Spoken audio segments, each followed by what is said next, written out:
Good evening, and welcome to this week's London's Burning. To start off, this is an RP game. It is designed with personal horror and drama in mind. Characters in the stream may be referred to in ways that we would never refer to them in real life. Vampire, apart from Tina, who we will always call an arsehole. Vampire the Masquerade deals with many social aspects people face in the current modern world. They are meant to elicit emotional responses in the viewers and characters, but it is only set in the game and does not reflect our actual views or outlook on the world. All people are welcome, but please be warned that we will deal with aspects that some may consider offensive and are not meant to be taken out of context of the game itself. We like drama, but only in game. We do not want drama outside of the game. With that said, welcome to the Chronicle London's Burning, a story set in the city of Oxford about a group of vampires and kindred society reeling from the exodus and loss of London. Tonight, we are joined by Isaac of the Hakata family of the Harbingers of Asher, portrayed by Noscavian. Please do a rouse check to awaken from your torpor slumber.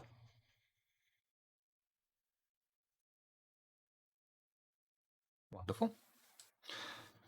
Xavier Long of the Brujar clan, portrayed by Tina. Please do a rouse check to awaken from your torpor slumber. As per usual. The Camarilla Banu Hakim Blood Scholar, the sensational Seizure, portrayed by the marvellous Miss Hartz. Please do a rouse check to awaken from your torpor state. Everyone's getting hungry tonight. The Camarilla Tremere, Dr. Walter Boyer, portrayed by the tenacious Triangularity. Please do a rouse check to awaken from your torpor state.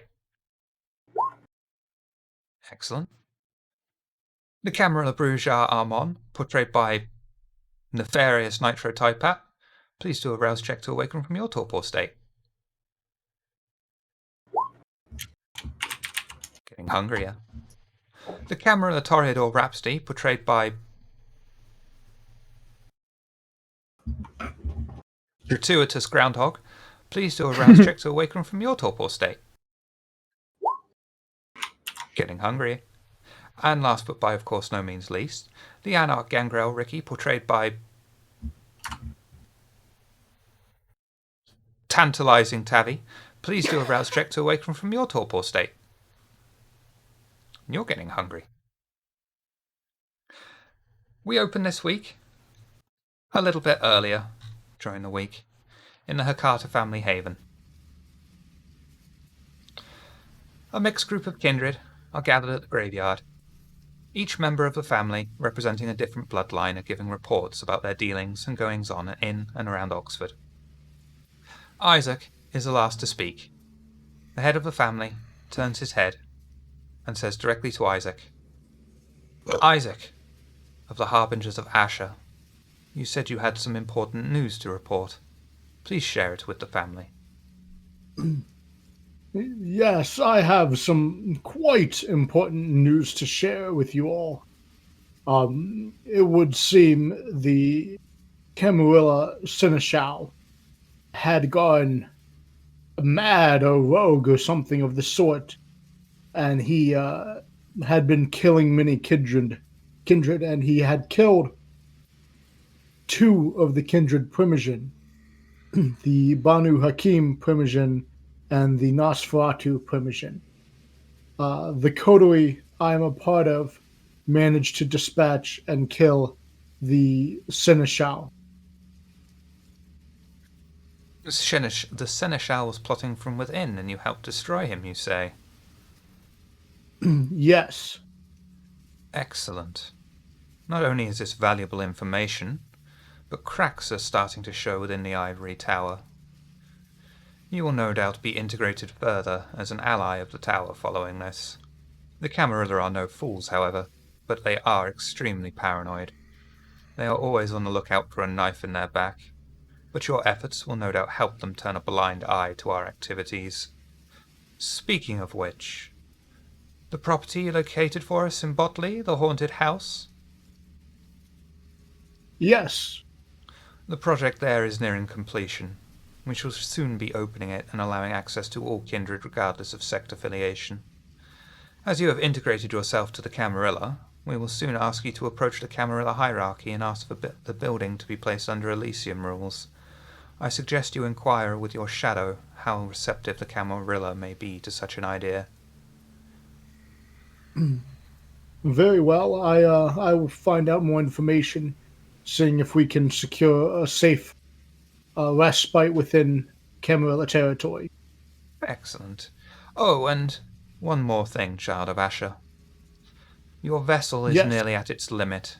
If you wish, we can assist you, but it would only be a short-term solution. Have you given any thought to our proposal for a solution to the overall problem? Uh, yes. I mean, she needs to be saved. I I can't let anything happen to her. Whatever the cost is, we have to preserve her.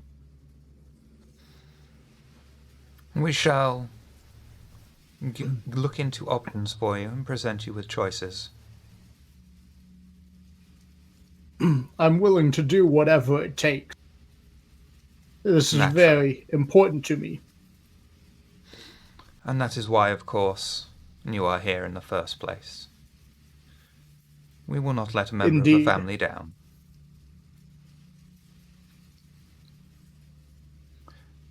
The Thank family you. head turns his head, and the rest of the meeting continues.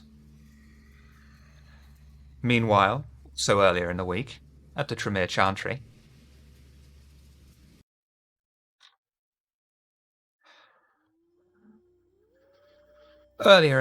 Dr. Boyer decided he needed to meet with the Chantry leader, Bjorn, to discuss the infiltration of the Ipsissimus Tremere. God, I hope I say that right. They are currently in Bjorn's office, having a chat.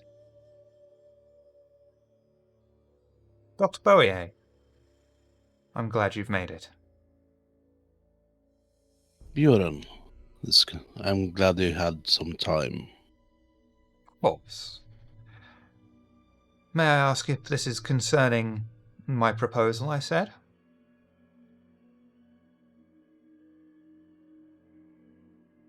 This is one part of the things we need to talk about, yes. Shall we get to the other matters of business first?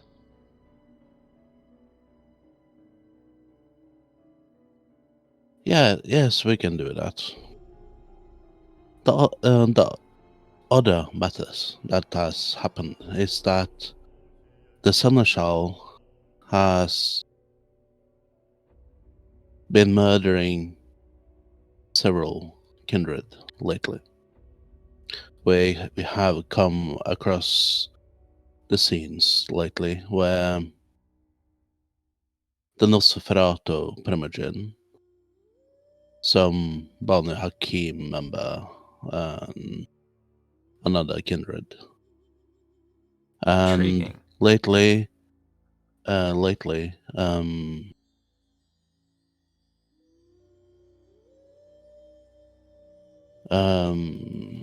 has killed. Oh, pardon. I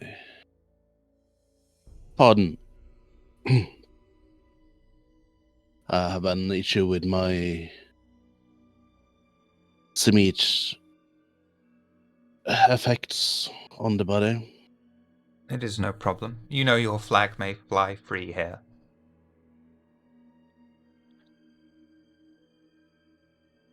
So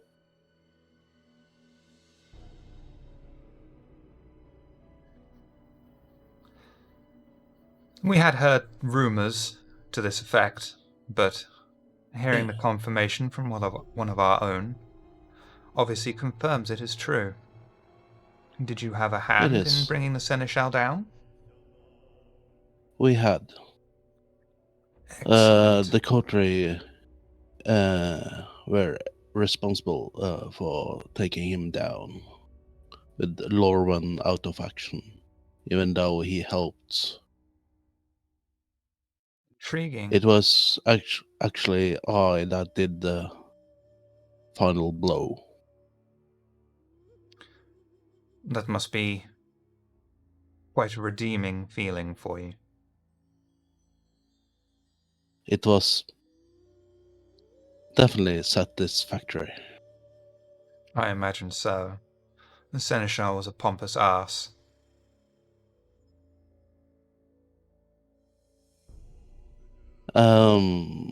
So there is going to be some definitely changes when it comes to the Nosferatu and Banu Hakim's primogen position.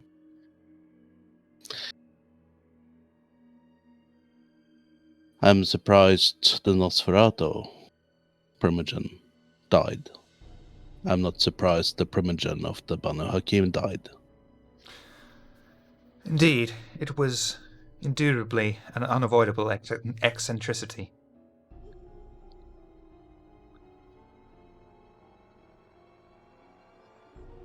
So it will be interesting what will come up after this.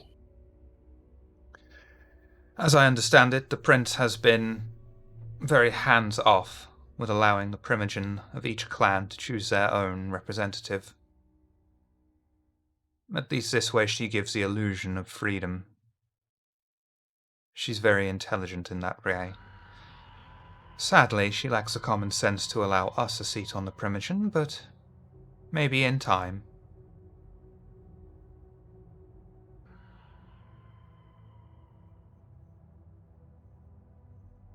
Hopefully the time will come faster than we fear. Speaking about fears, the Epsissimus Tremere. I can do the task, which is of, well, some sort of a dangerous endeavor, but I feel that it is necessary. Indeed, Doctor, and after dispatching the Seneschal, I'm sure you have more confidence in your abilities than before.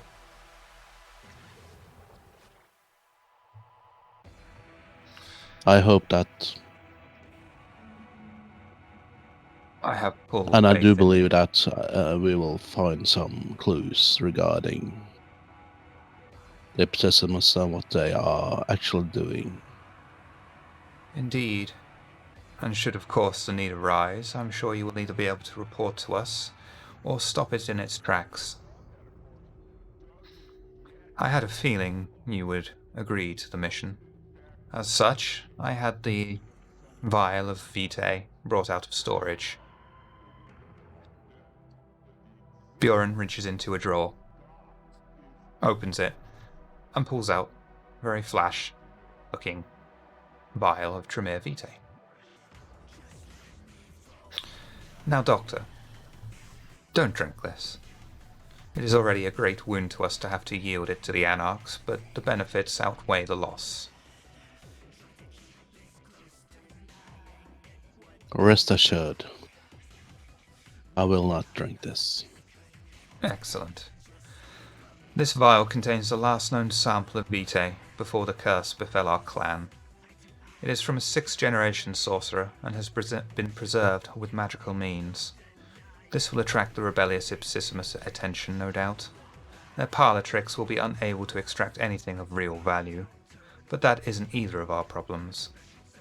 With this, we should be able to gain enough credibility to gain a foothold in their operations. You'll report their activities directly to me and no one else, Doctor. Do not get caught, and do not be seduced by their lies. They may paint a pretty picture of some some kind of kindred utopia, free of what they think are Camarilla chains, but in reality it is just an elaborate lie. They lack cohesion, direction, and aim. The Camarilla has and always will keep us safe. Which is why we joined the Camarilla in the first place. Exactly. And why we shall always support it.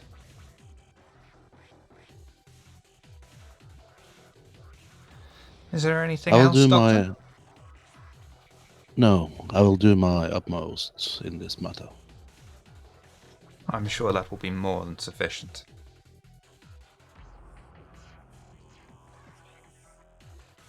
I will bid you a nice night then, Bjorn. And you, Doctor. Take care.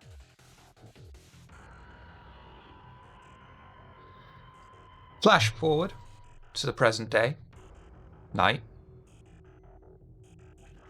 Into Elysium.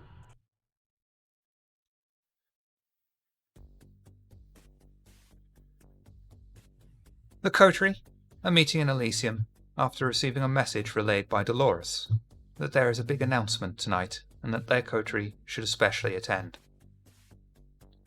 Elysium is fairly busy tonight. A table of Nosferatu sit together, with Maxine at the head. Marcus Aeneas and Bjorn are sat at a table, deep in discussion with each other. Cedra, Armand, Isaac, and Dr. Boyer are sat together at their own table, as they await the arrival of the rest of their coterie. Overlooking the scene is the Constable Peeler himself.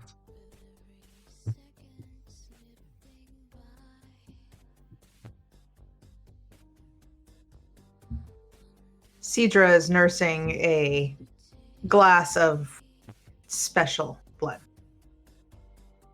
You may slake one hunger.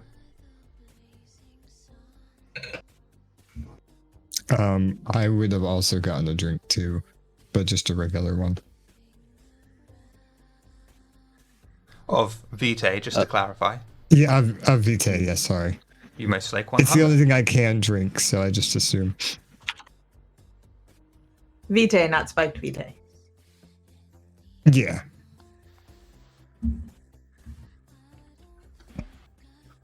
I think Isaac would be enjoying a glass of. Actually, Isaac would probably go up to the bar and grab 2 glasses and bring back and offer. You get one glass, Oh, okay. and you may slake one hunger.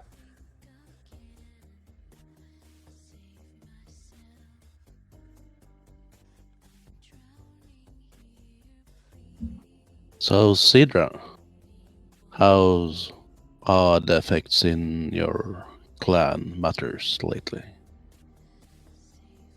Have you found any survivors?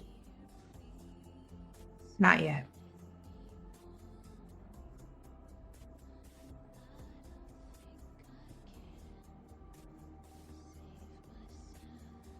Cedra just takes another long drink at her spiked drink. Obviously very somber tonight.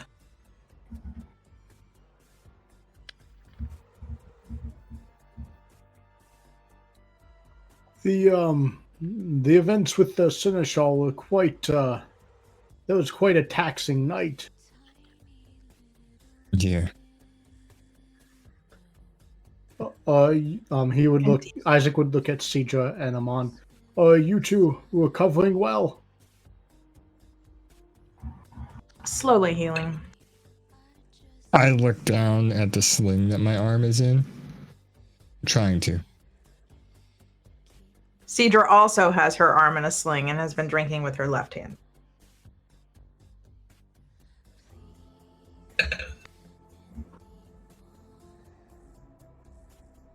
So, as probably the only one around this table, the doctor is looking quite, well, more satisfied than usual. Don't be so chipper. Well, I suppose the doctor does have reason to be happy. It's not everyone can claim to punch out the Seneschal. It was a bitch slap. All the same.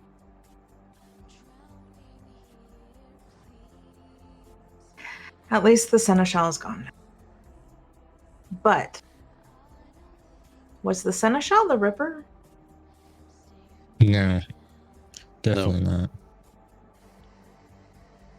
Two different of killer scenes. I do He's full think of this. himself.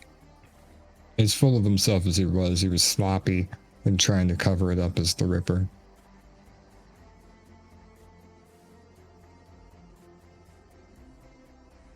Or we just assumed. I don't know how much covering up he was really doing.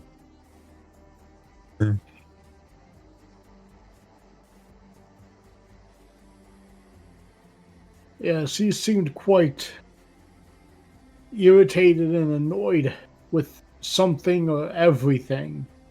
He just wanted to destroy things. The Primogen.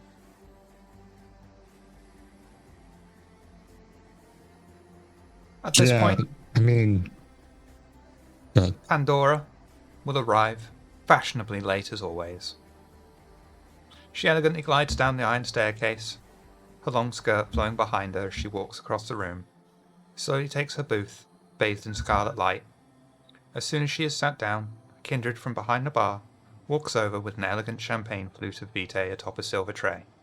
He bows his head to Pandora, places a coaster down in front of her, and then carefully places the champagne flute in front of her. She waves her hand as he nods his head, and leaves her as she sips from the glass. I know that, Kindred can be pretty gnarly sometimes, but I don't know. You guys described the Seneschal to me before as being kind of self-centered and douchebaggish, but that seemed a little bit over the top than I expected. I wonder if something caused it.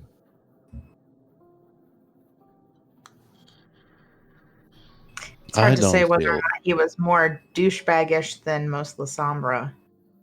Although I always had a bad feeling about him. Hmm.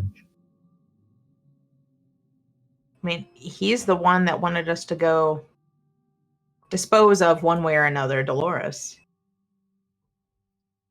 Hmm.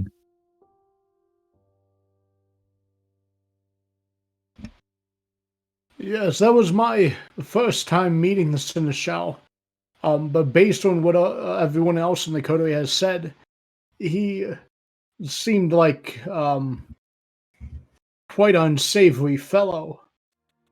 Definitely not putting his clan in the best light. Not like Lorvan, who's quite outstanding, or upstanding, I should say.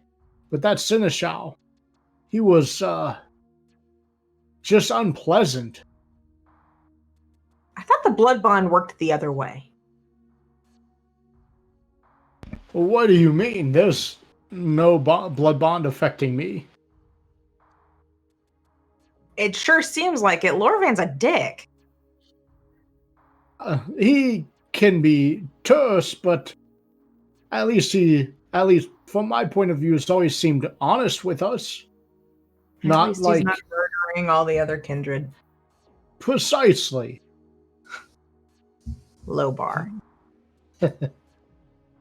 The Seneschal proved that he is a problem. I mean, not only is he has a bad attitude and just generally miserable, he was killing Primogen, almost like he wanted to take down this whole institution. Yeah. Like, as soon as you guys described the whole situation with Dolores to me, I could tell he was up to something, but to go from, backroom dealings like that to straight up just killing people to get what he wants, that seems like a jump.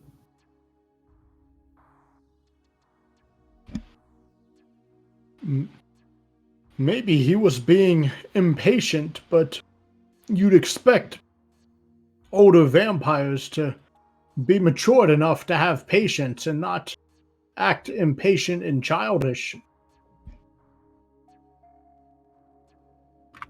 I think he had some plans. I also don't think maturity Regarding- necessarily comes with age when it comes to vampires. I think he tried to keep it more hidden than he thought. That he was Then- able to escape notice for further. Yeah, with how pompous he is, or was, I guess.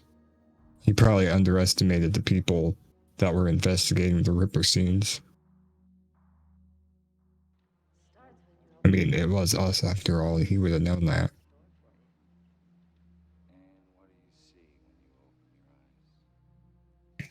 Was it a trap? No, because it was Lorvan that was the one that got us involved. As much as I agree that he is an asshole, he did do what he said he was going to do, just not the way we expected him to. So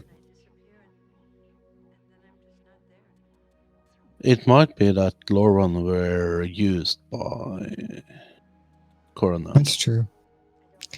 Yeah, Coronum probably thought he could take us all on without Lorvan. So he probably led some breadcrumbs so that way Lorvan would lead us straight to him. It might be a ploy to make Lorvan decide which side. That too. It doesn't matter anyway. Nope. Good riddance. But now that Rhapsody would walk in, followed by Ricky.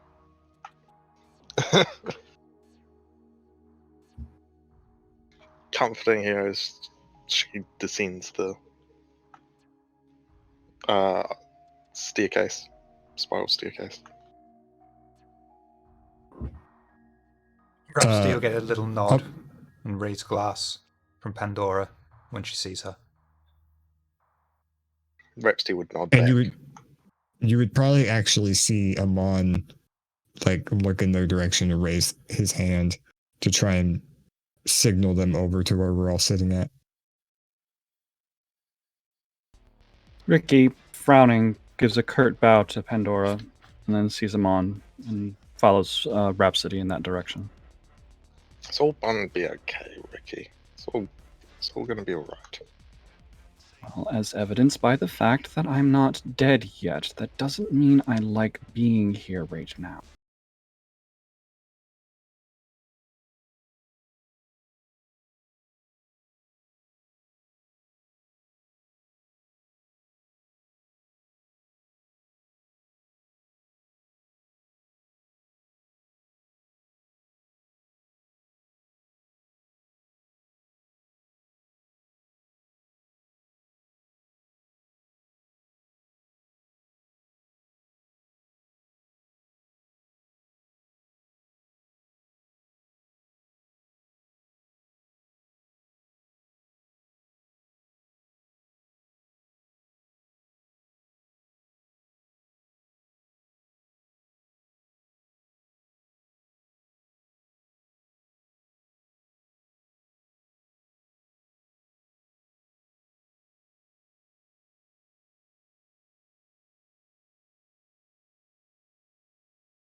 He heads straight for the bar, doesn't even acknowledge you all, gets a drink, walks over to you, flips a chair around, and doesn't slam it down, but drops it down and sits.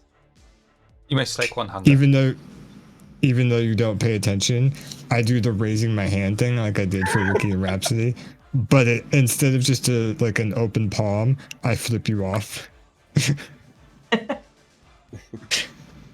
Cedric doesn't necessarily look at him, just gives him the corner eye look and just raises her glass. I'll do the same. I don't say a word. Ricky raises an eyebrow at Xavier and then goes back to staring into her glass as she continues to drink.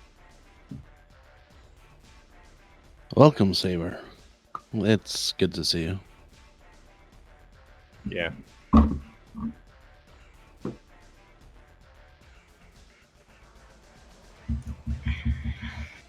We're all here. So- Should we go see Pandora? Probably. Be useful, wouldn't it? It would be good to get an update on how the recent events have been panning out with the Camuilla.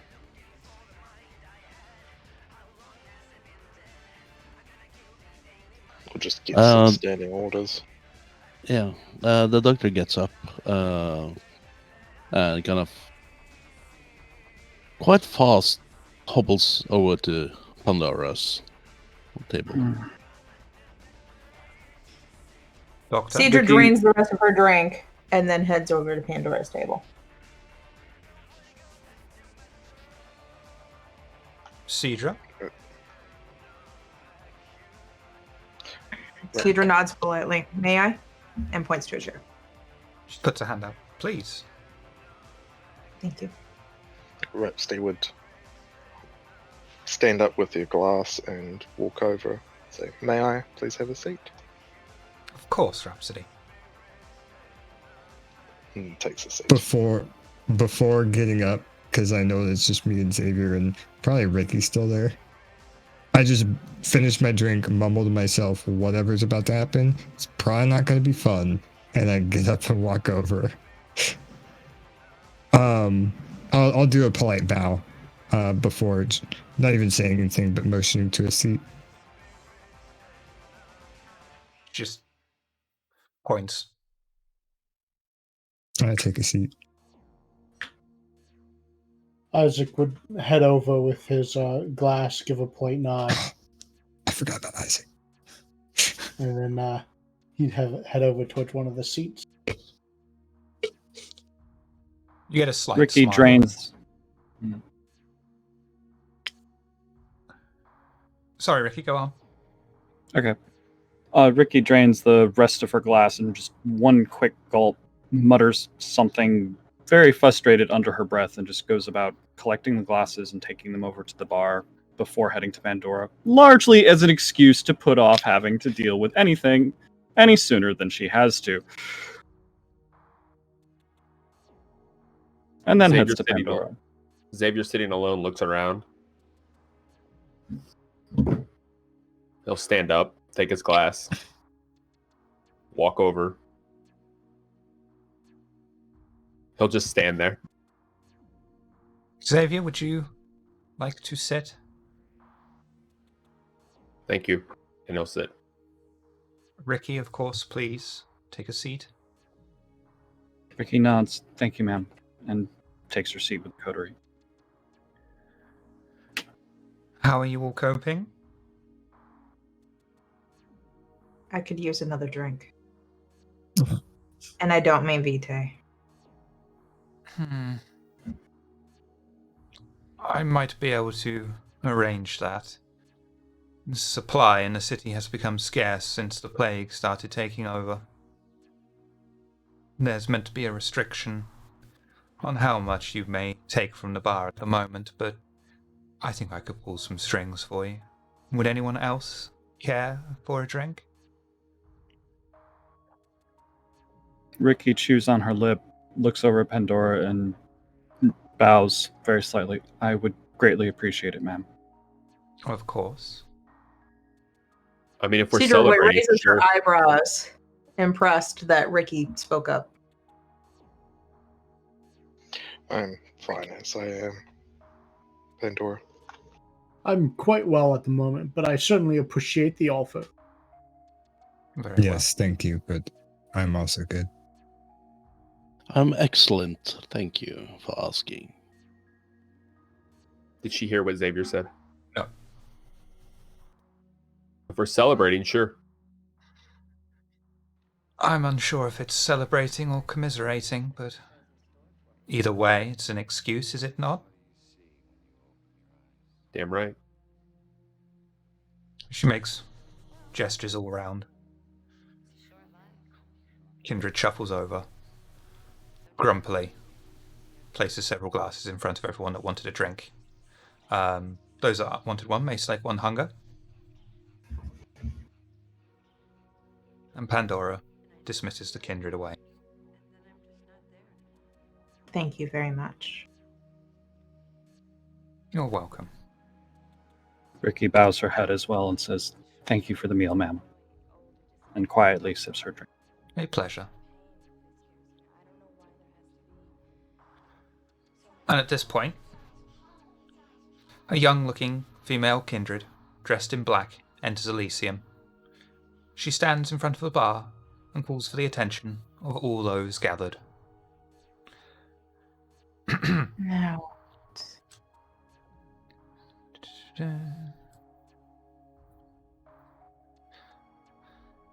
She announces, "My fellow embraced, it is the will of our fair prince that the Primogen Council be reshuffled.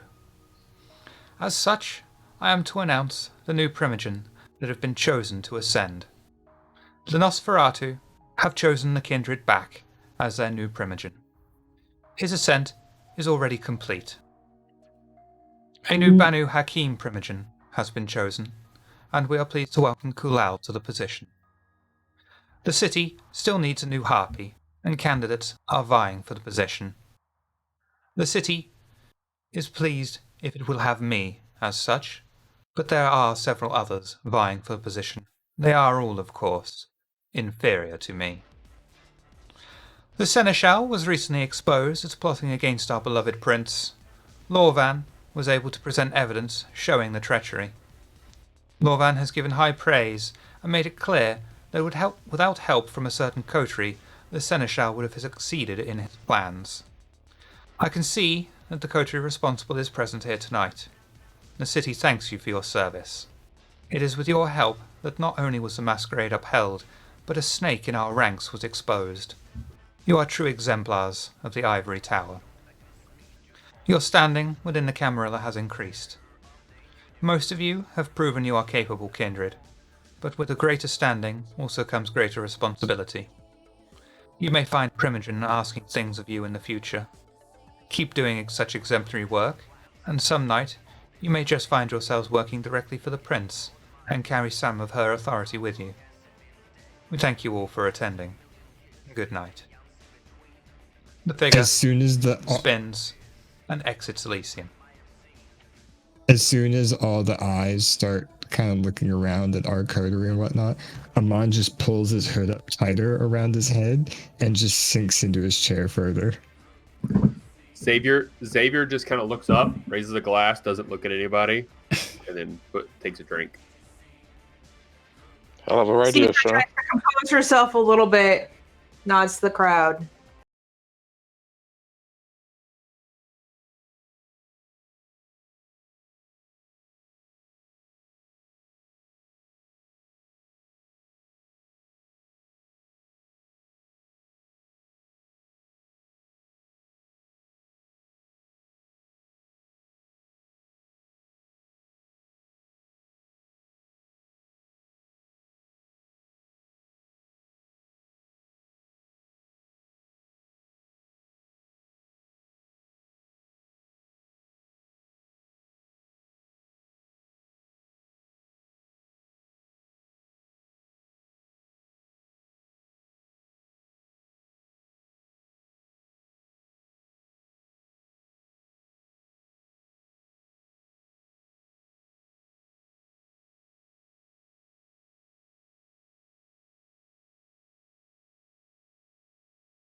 Rexty would whisper to Ricky.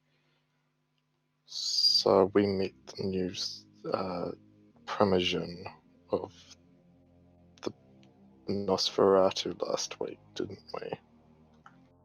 Or a few weeks ago. Yeah, unusual choice. Hmm. Ricky will just hiss back, I heard. Later. Okay. Assuming she overhears some of this, she looks over at Maxine's table to see what's going on. Nosferatu there are chatting away. Back is there. Maxine is there.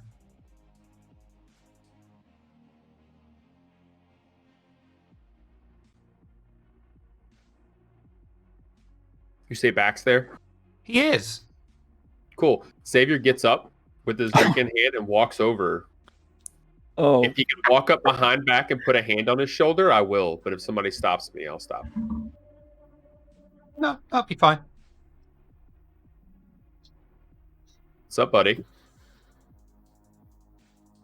Ah, Xavier. Come, join us.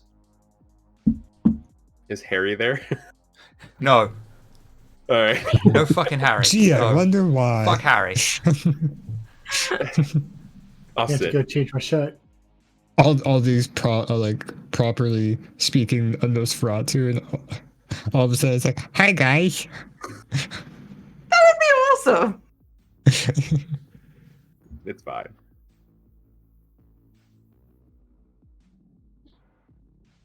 Fancy seeing you here. Should the primogen not be seen here? Oh, sure. I mean,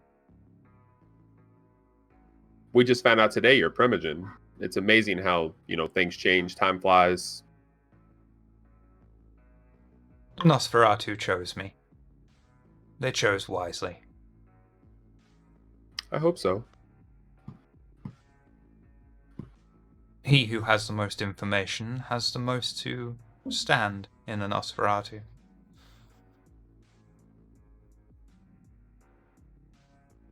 It's amazing how that works. We have to look out for ourselves. No one else will. The best way to do that is to know as much as we can about what's going on everywhere. I Xavier will would do start the to get voice, up but I'm and going say, to choke on myself if I do. you're fine. Xavier will start to get up and say, just shame you all couldn't figure out what the Seneschal was doing before we had to deal with it, and walk away. You'll probably hear Maxine saying, does he not realize where Lorvan got the information from?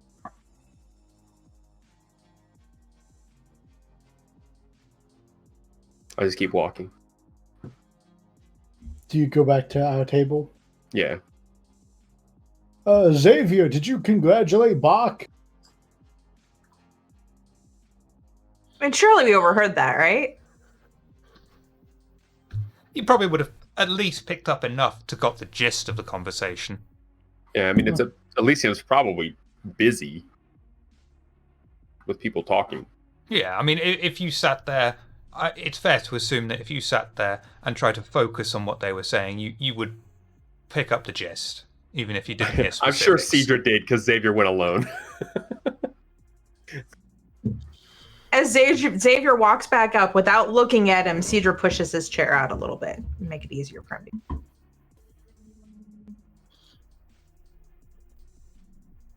He'll look and just sit. She doesn't look back. She keeps drinking.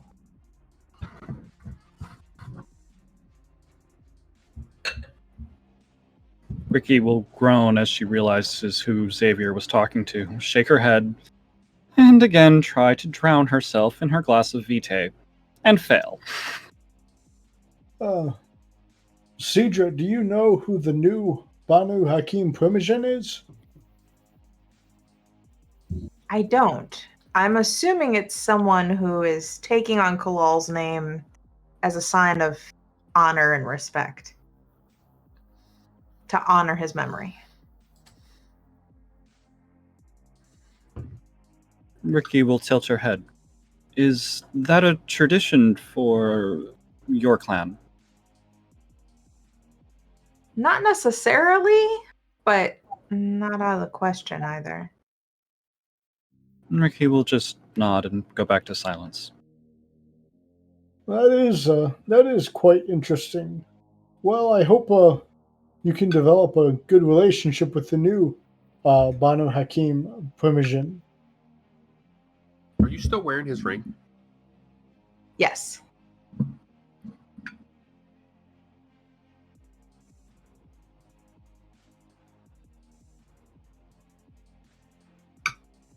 I hope so too. I need to go visit him. Laura will perk up at this point and say, I would recommend at least trying to stick your head in and meet the new Primogen. It's always a good idea to make good impressions. Agreed. Xavier will pipe up and say, was this not enough?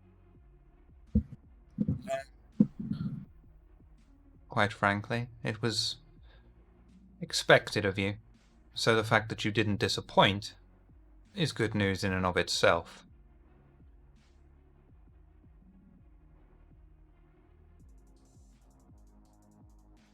It's polite for me to go introduce myself.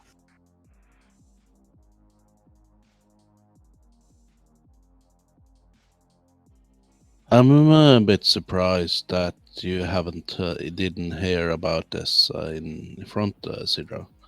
Do you have any Discord in your clan?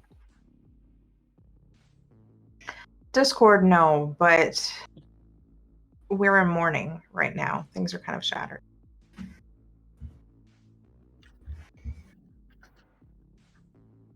Well, at least justice were upheld.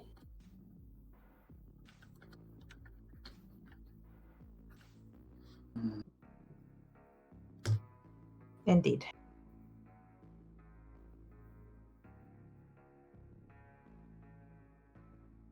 Xavier will smile and say, don't worry, Amon. We feel the same for you. Thanks.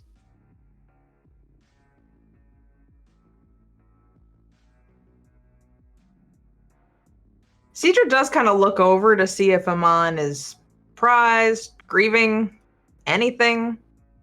If not, she He gets looks- back to her drink. Yeah, she's kind of sulking a bit.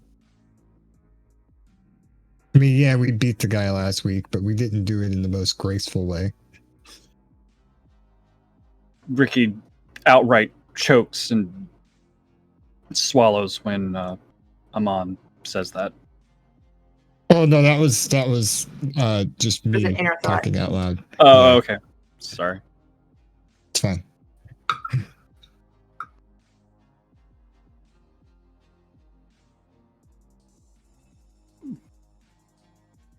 Well, I suppose I should probably congratulate the Primogen myself, just to be respectful. I will I'll- join you, Isaac. I will also join you, Isaac. I was about to suggest that myself. Very well. Isaac would stand, and first he would go over to the Nosferatu table. Ah, Bach, I hope I'm not interrupting. Of back. course not, young man. Would you care to join us? This is so much harder since I quit smoking to do this voice. Maybe for a drink, but I wanted to congratulate you on your ascension to Primogen. Hopefully I'll get to hear from you more often. I think we had a pleasant conversation when we last met. I remember your choice of styling was quite fashionable.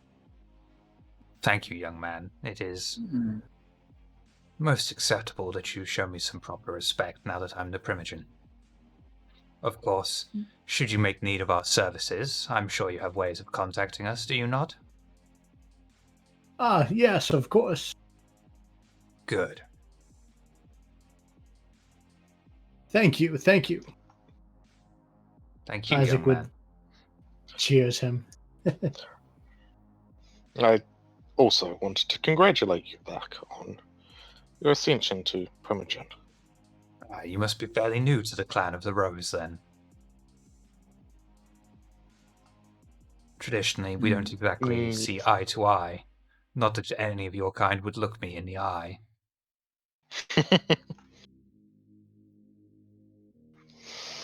Yeah, well, it's good to make. He's not going to compliment you on your fashion.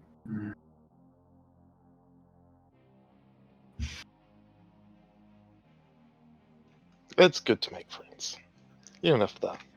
I'll have you know the previous owner of this coat was only dead for 2 weeks before I took it off him.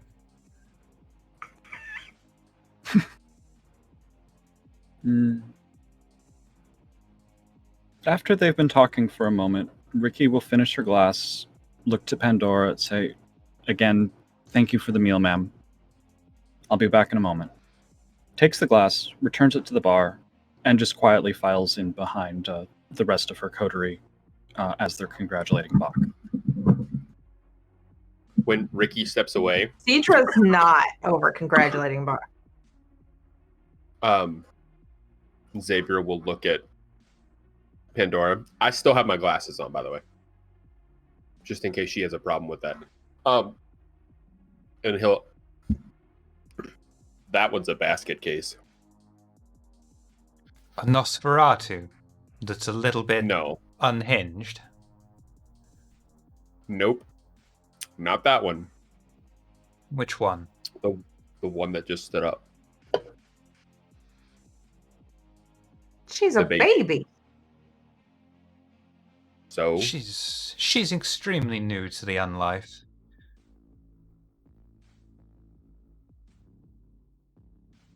She'll adjust. Or she'll I hope so. perish.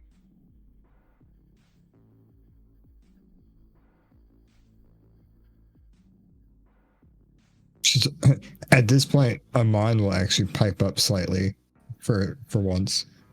And he'll just say she's a lot tougher than she looks, too. Does this surprise you? Gangrel are made of sterner stuff.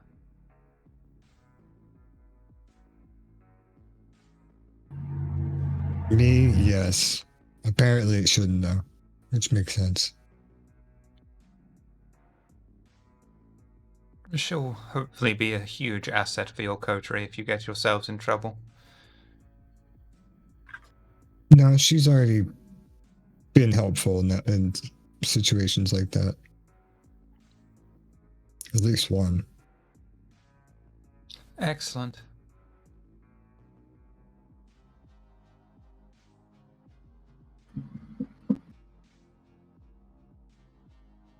Is there anything else I can assist you with tonight?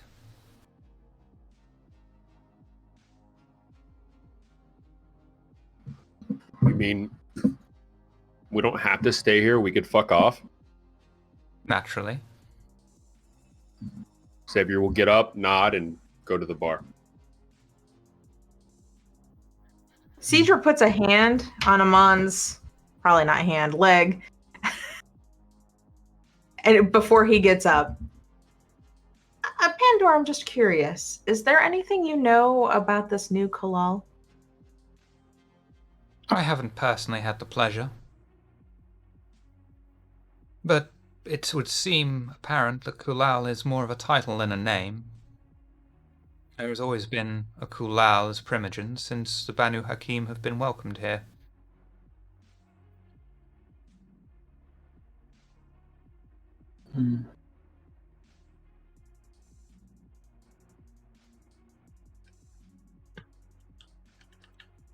I was just looking to see what sort of person he's like, but I'll go find out myself. Yeah, we can head there at some point soon.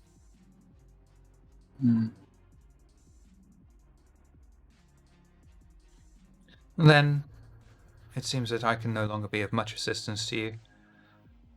Cedra, I hope you have a wonderful night and take care with the new Kalal. I am unsure of what Thank you his very much for the personality is drink. like. You're welcome. The rest of you, fuck off. Does the This does make little, Cedra smile a little bit before she walks away. does the little finger salute, stands up and walks over, and kind of just solicitizes next to Xavier at the bar. Hmm.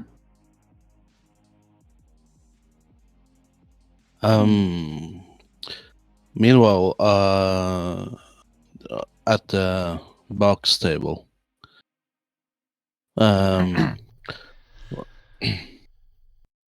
so on the behalf of our Coterie Buck, I would congratulate you on your new position. I trust it will be effective leadership that is coming from you. Naturally. Otherwise, they wouldn't have appointed me in the position. But thank you for your well wishes, Dr. Bollier. Should you and your coterie need to make use of our services, please do not hesitate to let us know. Oh, we will. And if there is something you would like to know, you know where we are. Naturally, of course.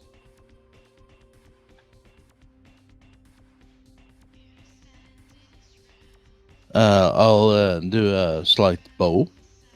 The same kind of bow I use for everybody else. And then I hope you will have an enjoyable night. And you take care. He turns to Maxine, says, "That one knows how to make an impression, Mossad."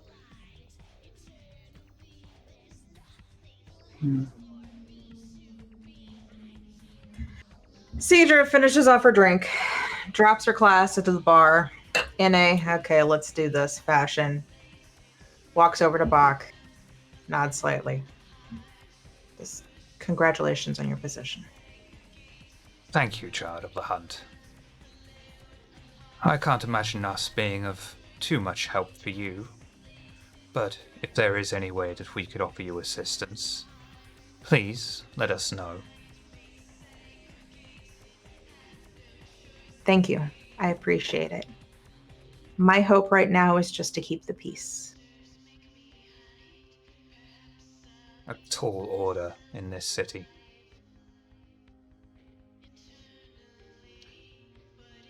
Indeed. If you'll excuse me. And she bows and steps away. Ricky will slip up, put a smile on her face, give a little bow, and say, "Bach, congratulations." Thank you. How are you finding the unlife?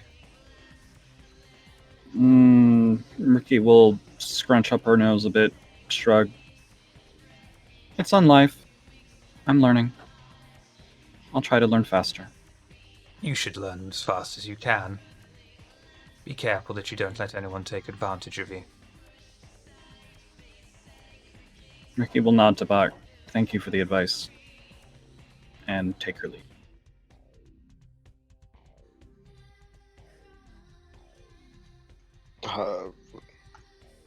Repsty will finish off her drink and head off to the bar to put the glass away.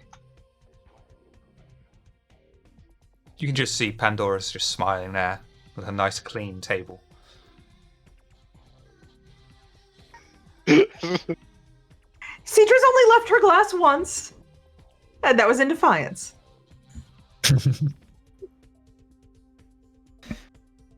Isaac would finish off his drink, and then he'd politely nod to Bach. Thank you for allowing me to enjoy a drink with you, and you have a wonderful rest of your evening. He'd nod and then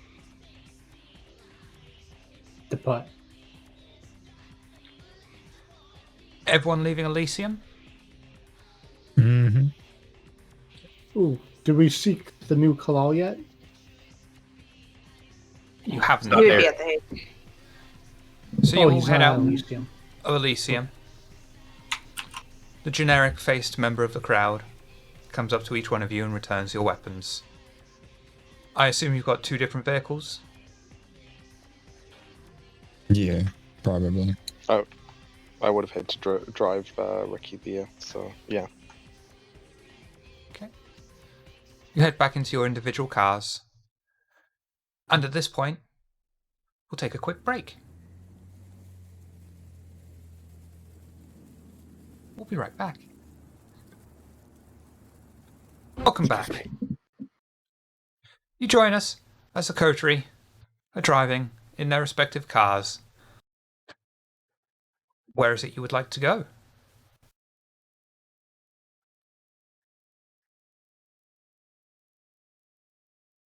So, should we visit and congratulate the new primogen of yours, Sidra? I think that would be a good idea.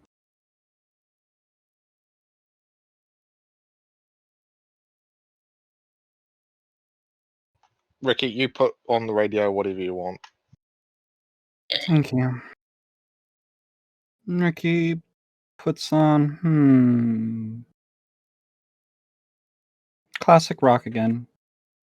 Listens to Zeppelin and just starts singing to Stairway of Heaven. Yeah, I'm definitely not playing that. I know. How to get muted. Yeah, I knew we're not actually doing that. Actually, everything's an off-brand in this universe, so it's Escalator to Heaven. Oh yeah, that's right. I gotta figure out how to do that. Bye. I guess if we're doing immersiveness, Xavier is listening to Chopin. That's fine Easily. because that's Or Vivaldi. definitely not copyright covered. Nope. Fair use on that shit. Anything you wish to discuss en route, or would you like to arrive straight away?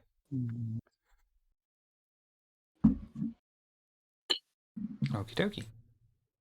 The doctor is probably going to be quite chatty on the way, talking about the up and arms or stuff that are happening, and a bit kind of unusual kind of mood. The cheerier the doctor is, the more sulky Cedra is. This is going to be, and the more sulkier Cedra is, the more happy the doctor is. It's Who's just a in feedback loop. the car with Ricky and Rhapsody? Just you two. Probably Isaac. You guys have been Yeah. the three of them Yeah, riding together. Mm. You can come on. Okay. So It's 4 seats. Bach is the new primogen.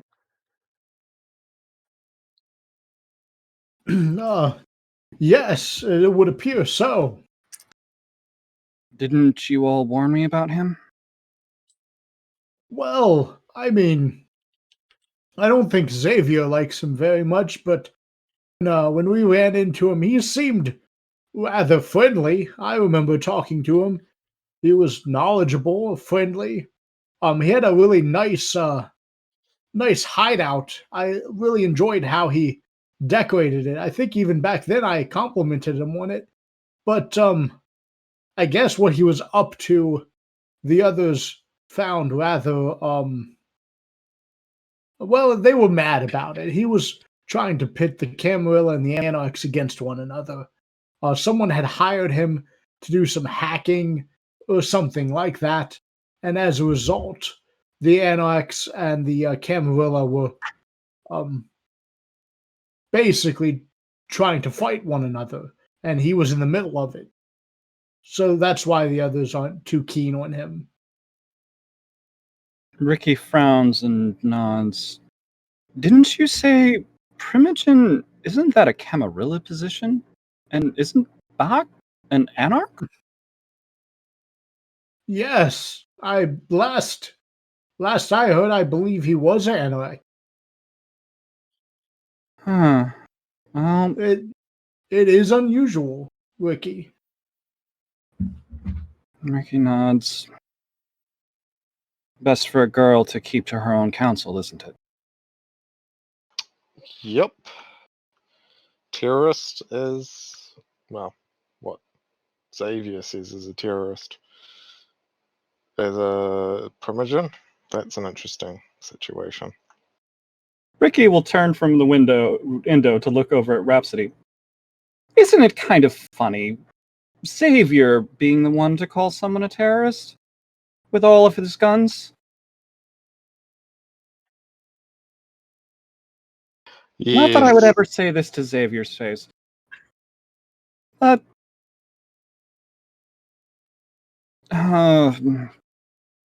He seems Well- more decked out for a war than any of us, so Ricky will frown and stare at her knees. You fucking got that right. And likely be quiet. Well, depending on the perspective, one group may consider themselves freedom fighters, and another group may consider them terrorists. Ricky will nod, tilt her head, ponder. Oh, do you still have those brass knuckles, Isaac? Oh, yes, I believe I have them in my jacket.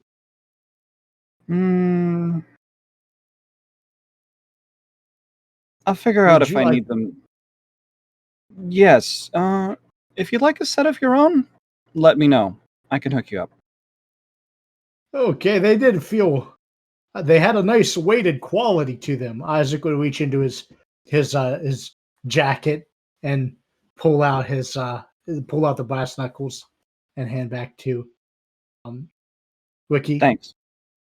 And it's not like a sports jacket; it's like a jacket, like a suit jacket. Because that's what Isaac wears. Thanks. And Ricky Not a pocket- Hawaiian shirt.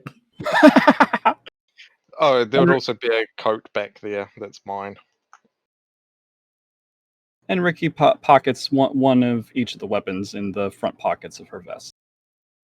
If you like them, I'll see about picking you up a pair sometime. Oh, I'd appreciate that, Ricky. Thank you. You're welcome.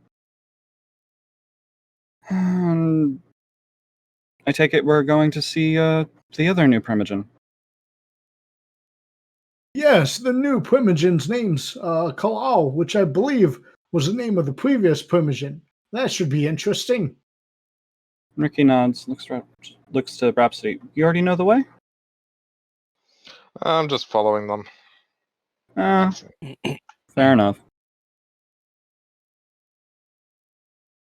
Meanwhile, in the other car, is there anything that Xavier, Armon, and co wish to discuss? Xavier came in later than everybody else. He's in the car by himself. Oh, okay.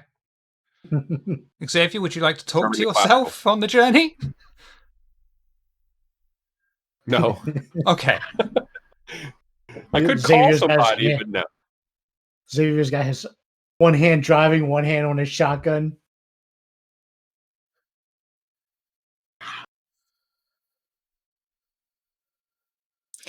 His gear shifter is in the shape of a pistol handle. No. Reverse requires you to pull the trigger and shift into a first position.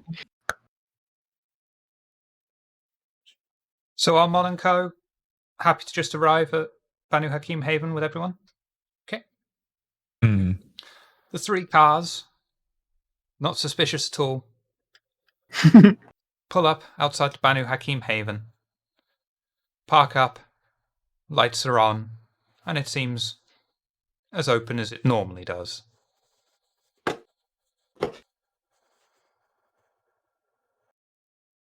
Cedra leads the way up to the door, but then stops a moment for Amon to catch up. Mhm. Rhapsody would put on a coat before heading over. Isaac would try to catch up with the group and follow behind Cedra and Amon.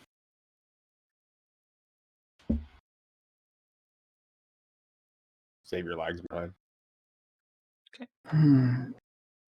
Cedra will reach over and just give Amon's hand one squeeze before heading in. And then and then the doctor gets over to the door. Ricky just kind of follows along beside Rhapsody. As you walk in, there is a somewhat familiar face to Cedra standing behind the reception desk. It's the usual guy. He greets you with a smile. Welcome, Cedra. And company. Armand. Thank you. Greetings. Bows his head a little bit. It's nice to see you back. It's a pleasure to be back. May I ask, what happened to the gentleman from the temporary agency? I assume he went back to temporary agency and has now got a new position. He was a bit lost when he went. That's good. I would like to see Kalal, and if my coterie is welcome too. Including the Tremere. Only if he's welcome. I haven't been given any specific instructions to not allow Tremere in, so I would assume that it would be okay. I'm sure you know the way. Very much. Please enter. Thank you. Cedra leads the way in. Right, still enter give a quick nod as she passes. You enter into the main auditorium hall. It's obviously been cleaned up and is fully lit. There, standing in the center, is the new Kalal. I'm not doing the accent again. Don't do the accent. As she steps in, Cedra stops for a moment, says a slight prayer, not prayer, under her breath, and then approaches the new Kalal and bows deep. Kalal places his hand on your head. Sister Cedra, it is a pleasure to make your acquaintance. It is my honor.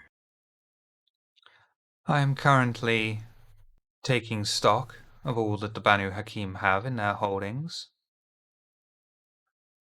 You are one of the first who have presented yourself to me.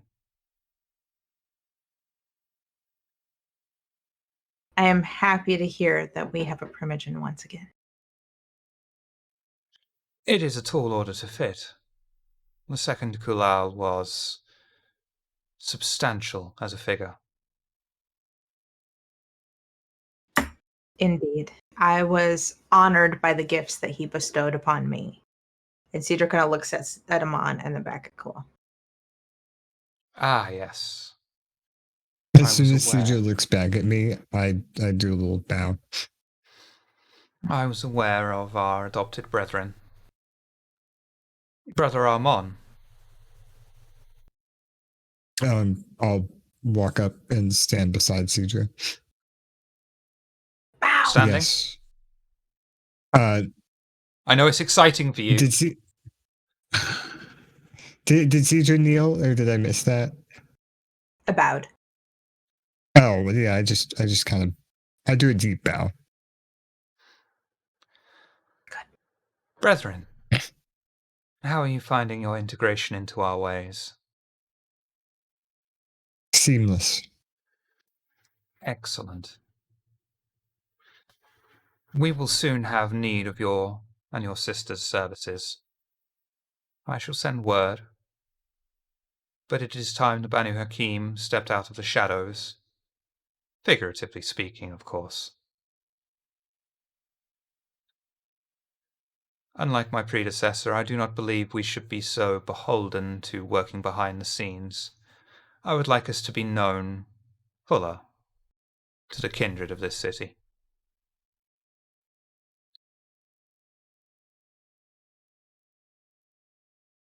Very bold stance.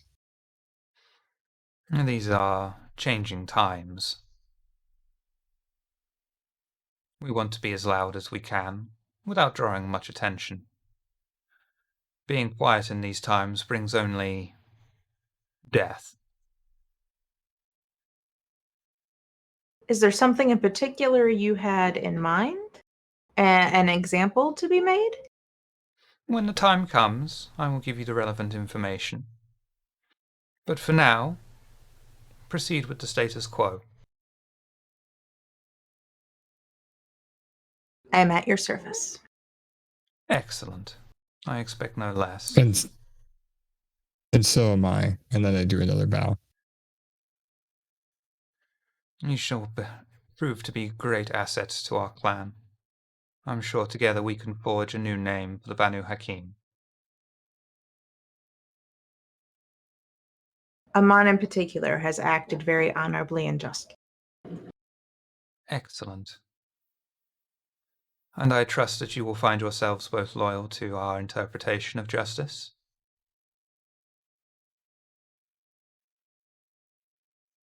Interpretation? Of course. Justice is a very ambiguous word.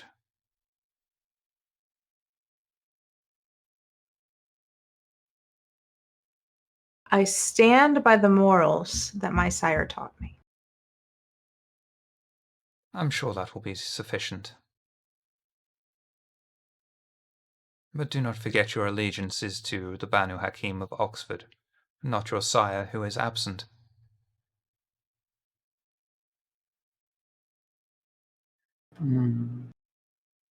I will keep that in mind. As she says that, she fingers the silver flask that she has in her pocket.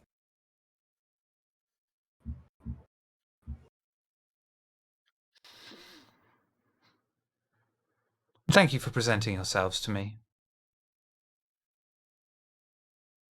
I am sure we shall do great things together. I would also like to introduce the rest of my coterie. As you wish. Isaac would step forward and he'd give a bow. Congratulations, sir. It's a pleasure to make your acquaintance. And you are... I am Isaac of Clan Hakata. Ah, the family. I was aware of your Indeed. existence on the fringes of our city. Are there many of you that are active these nights? We keep a small active family. Excellent. And the rest of you? Isaac is very powerful and has served us greatly. Oh, thank you, Cedra. Of course, I'm sure he has served greatly. He is naturally inferior to those trained in the way of the sword, though, such as ourselves.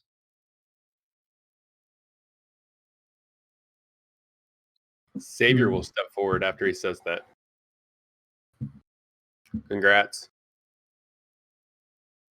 Thank you. And you are? Xavier.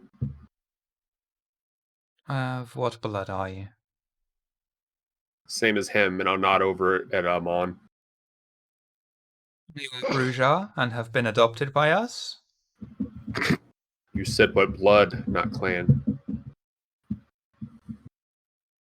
An upstart Brujar. How original. I'll step Xavier back. can be a little rough around the edges, but he's a good means leader. well, though. He means well. He's protected us, and he's a good fighter. Is this true, Xavier? Which part? Have you protected my children? They're still here, right? I would expect no less. But if you had a hand in this, then that is something we shall be eternally grateful for. I did it for them, not for you. I'll take a step back. Rexy Cedra would kind of take a smiles a little bit at this. Rhapsody would take a step forward. I am Rhapsody of the Clan of the Rose. I congratulate you on your rise in position, and I hope you do your clan well. Thank you, Rhapsody. I can see that you are clearly a lady of elegance.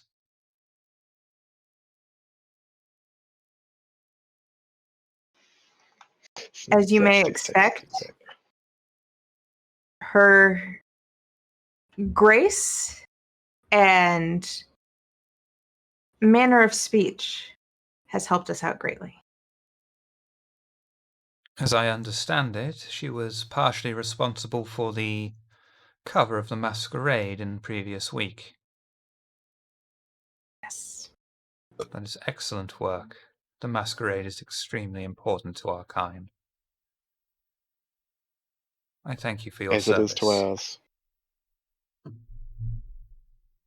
The cover of that masquerade was also helped by the suggestion of Xavier and the talents of our dear doctor. Xavier just pokes his head out. A Brujar and a Toreador. What an interesting combination.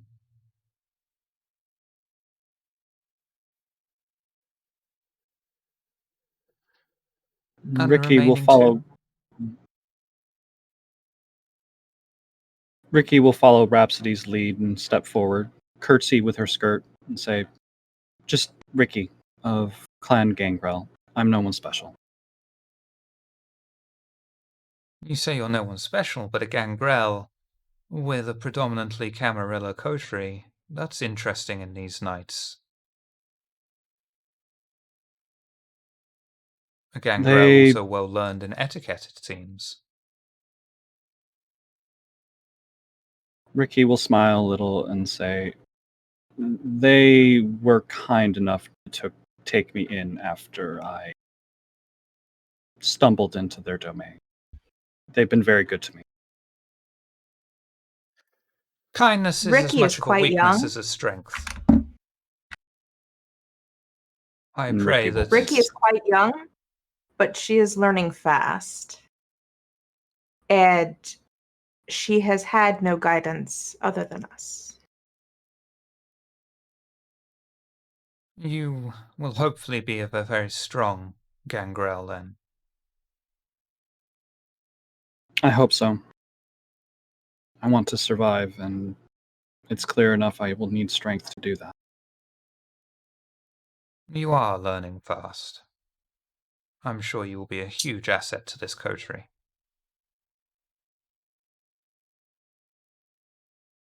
And Ricky will nod and quietly step back.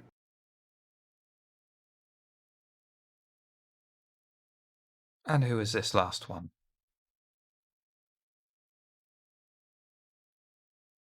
It's a pleasure to meet you, Kalal. I am the Doctor Walter Bowyer of Clan Tremere. A blood mage. Interesting. I assume that you are one of the more, reasonable ones if you are in such fine company. Xavier will poke his head out. He's the reason that guy was a little confused. The doctor's talents have proved invaluable to us. Being seen outside of the chantry, I would assume that you aren't as chained as the rest of your friends. There is some that are choosing to remain inside the chantry. I don't like being supervised all the time. Excellent. There is hope for you, then. And I do feel that there is hope for you too. Perhaps some night we can discuss our different philosophies together. I would be most intrigued. That would be a splendid evening, I believe. I'm sure there is much we could learn from each other.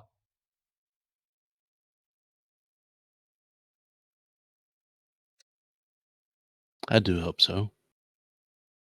We are allies now. Let us not forget that.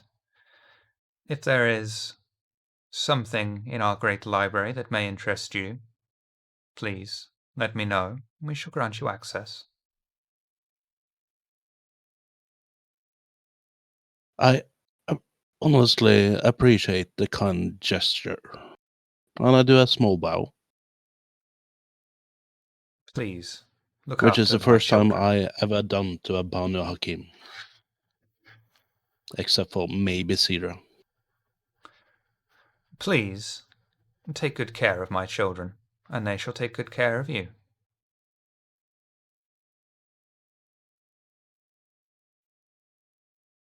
Sidra, thank you for coming to see me.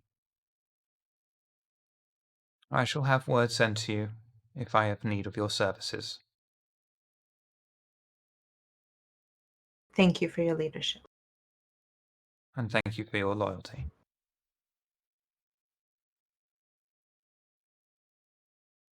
Residual bow before stepping back and heading out. Bilal, the third, would just stand there, hands in front of his font.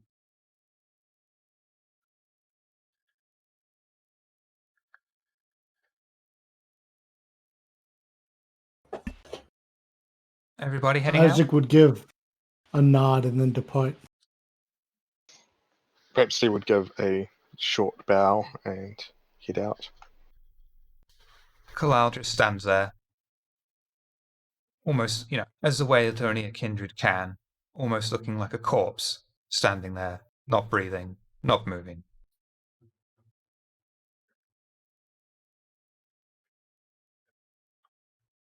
Ricky will curtsy again quietly and just slip out with the others.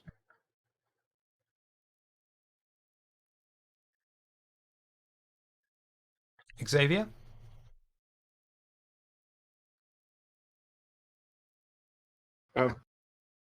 Follow Cedra. And Doxboye. I do a small kind of head nod and turn and hobble after the others. Kulal returns your head nod.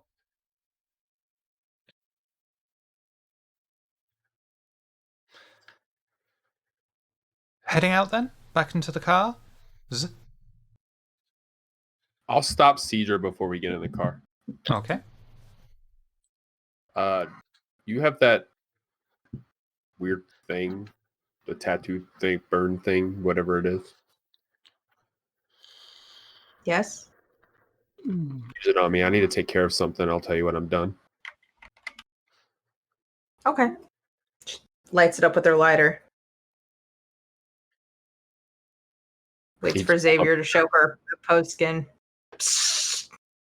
One superficial damage to Xavier. And we're back.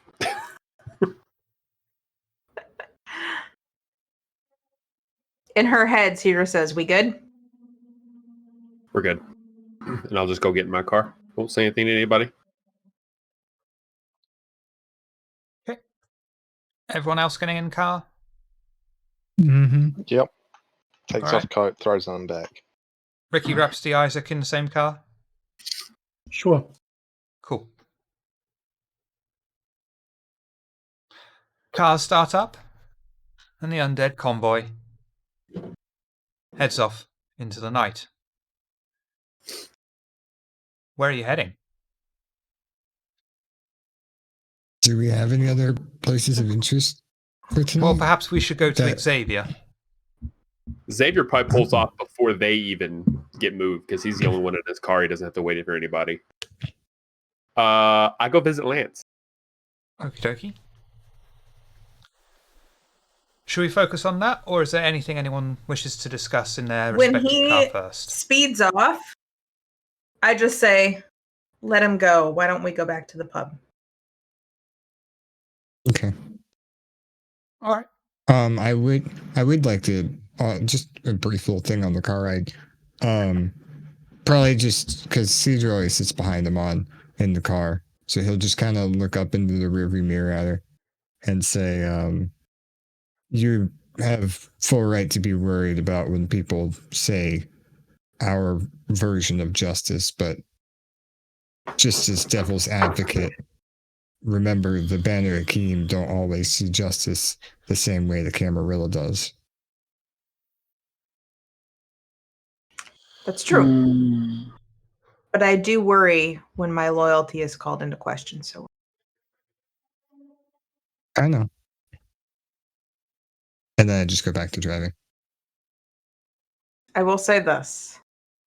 My loyalty is to this coterie first and foremost. I know.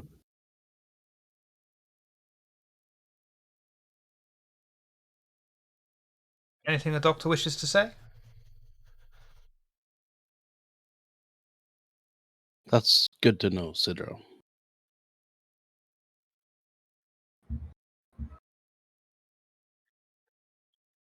So, Xavier? Oh, yeah.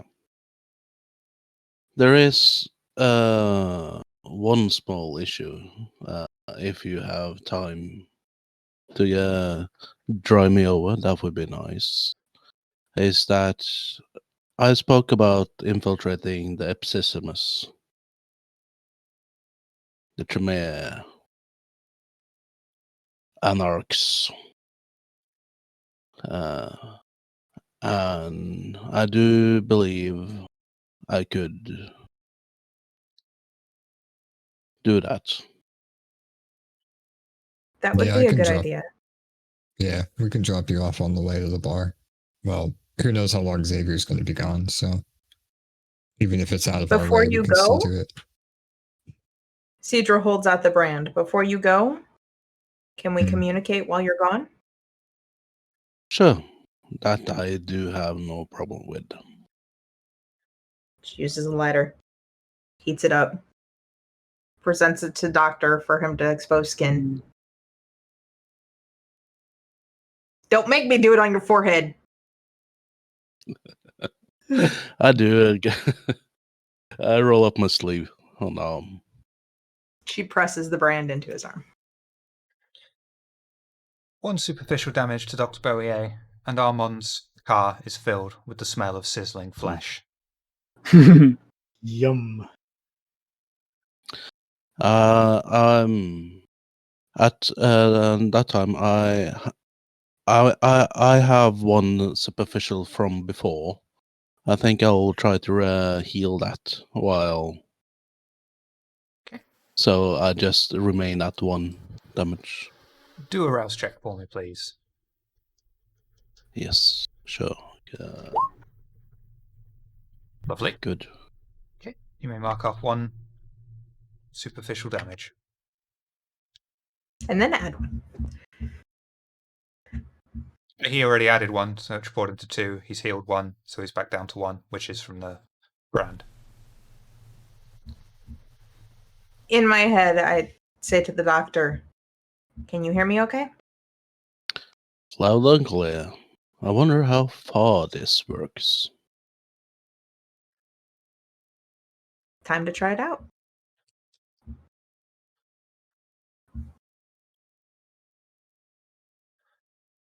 Meanwhile, Xavier, aggressively driving around the city of Oxford, arrives. No, he. I know you. No. Not aggressively driving. How many points do you have in drive? That's all. That only really matters. I have 1, but that only really matters if something happens. But I know.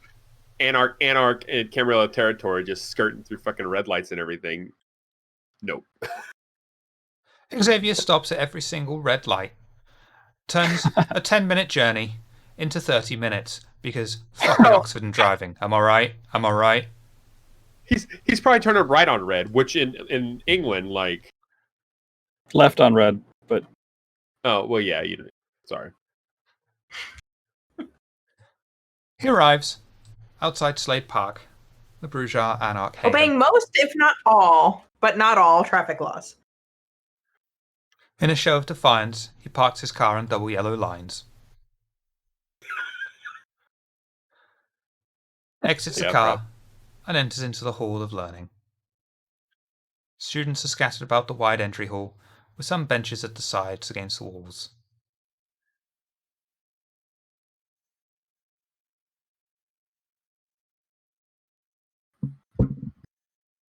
Am I in the front part of it, or have I entered where Lance is right now?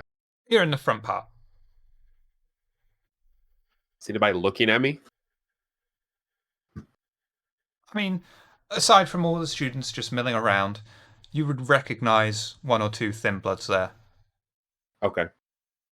All right. I'm kind of gauging too to see how quick word traveled about what happened too.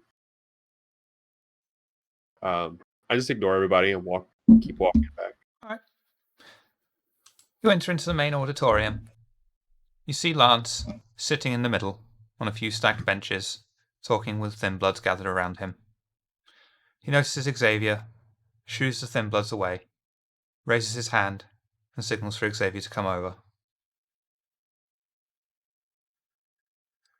I walk up and put my hands in front of me, like that or whatever. Sup, Xavier? You were an idiot. Me or Lance? Yes. Yes. Yes. One day you'll stop supping me. That's just weird. It's how they talk in the modern knights, isn't it? Next, he's going to be saying, Waza! Yeah, I know, right? Anyways.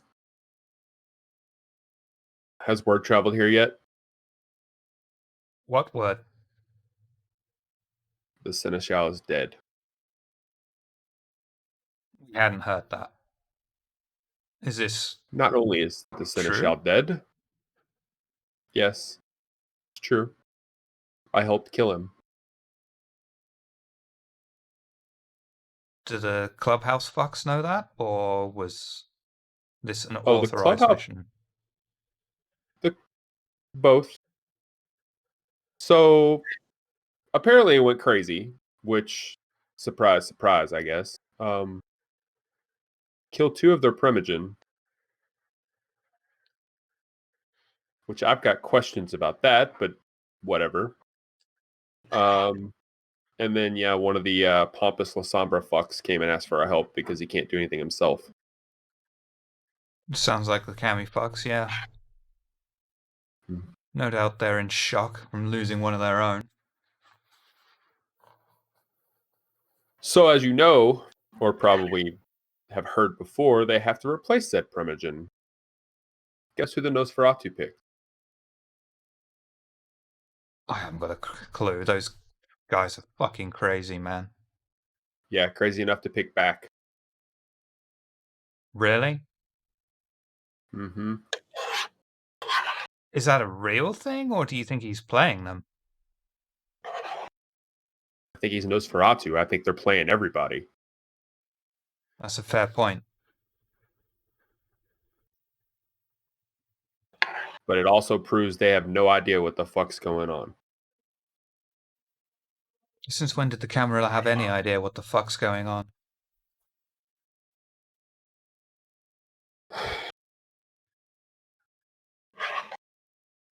The Banu Hakim primogen seems like an asshole.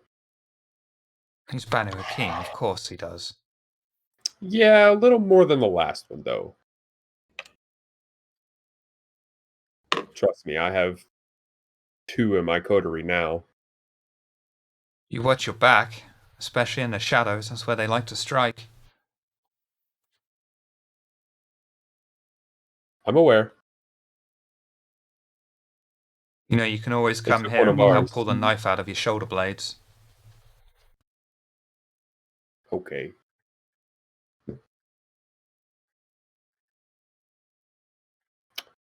You have any other word on this thing you need me to do? Well, Especially if their seneschal's dead. They got 2 new primogen. Now might be the time to do it.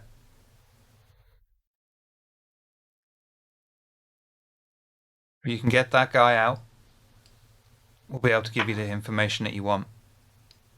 Might take me some time, but I'll make it happen.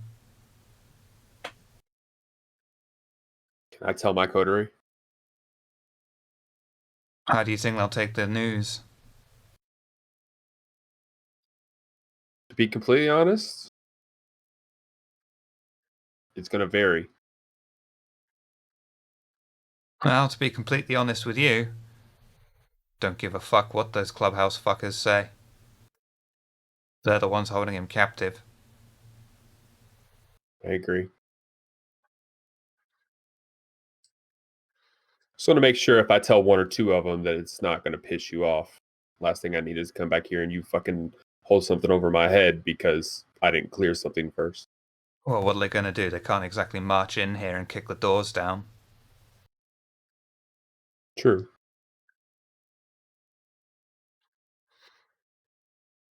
Okay, I'll see what I can do. Got a contact I think that can help me. Cool. And you be careful there. No one's heard from this guy for years, even before my time. We don't know the circumstances of his incarceration. We don't know why or how it happened. We just know it happened, and that we need to get him back and out. Does the Baron know? No one's even spoken to the Baron for like 4 or 5 years at least. That's helpful. Yeah, that fucker's gone completely AWOL. Speaking of AWOL, so we're babysitters now. Oh? Yeah, apparently this kid, childer, whatever the fuck they call him, Gangrel showed up at our doorstep. Impressionable? Very. Gangrel have got no love for the Camarilla, or fucking anyone. This one's a bit different. Think it'll be an asset? She had good guidance. Think you could bring her into our fold?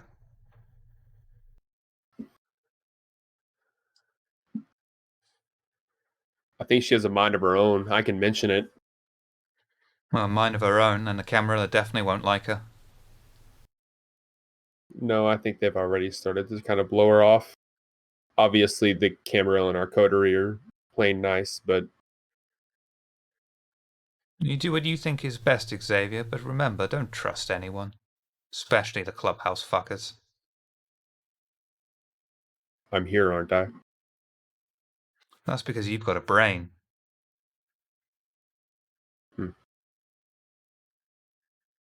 So does Back. We need to keep an eye on him. Yes, that's an interesting situation. I mean, the Nosferatu have always been loyal to themselves, but for one to cross the lines like that, Yep. that's interesting. This could mean Nosferatu as a whole are moving back to the Ivory Tower. Or it could just mean that Bax got fucking lucky. Or unlucky. It's true. He seems like the type of person that wouldn't want this, but is going to play the game. Sounds like he's already ingratiating himself to the Camarilla then. Oh. If kissing a ring was a thing, he'd had his hand out. He's eating it up. It does sound exactly like the prince to insist that the Primogen literally have to kiss their ring. Yeah. Thanks for bringing this up, Xavier. We'll have to just see what we can do about this. I'll make some inquiries. Probably good. I'll I'll reach back out to you if I can come up with anything with this gangrel. Okay.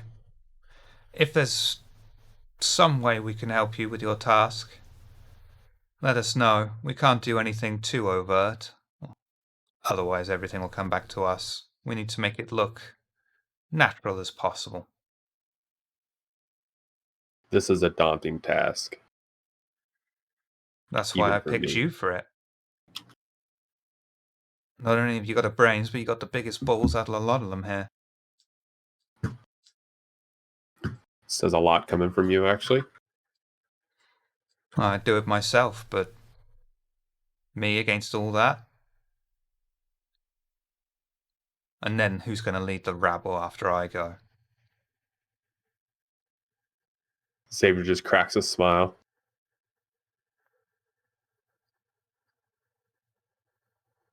Anyway, you look after yourself, all right?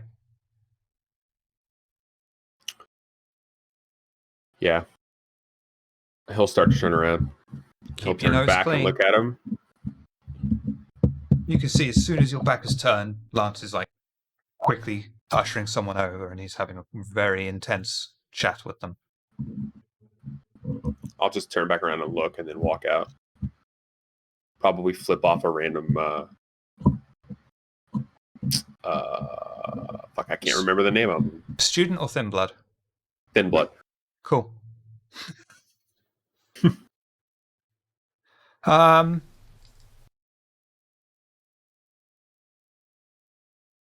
Who would like to be next? Dr. Bowier or the rest of the coterie?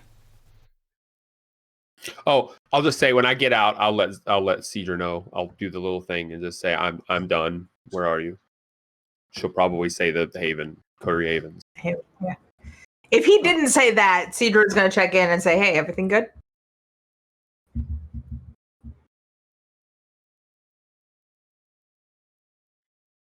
Okie dokie.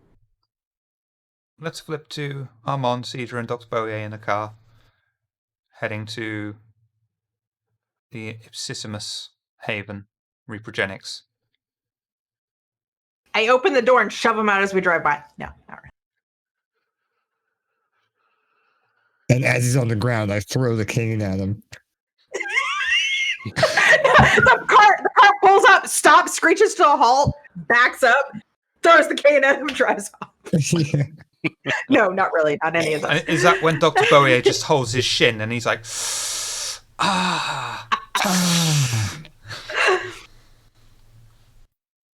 That's smart. Which Try shin, like the one cane. under As his the first doctor or gets second out of knee? the car, seriously, Cedra will get out and hop in the front seat.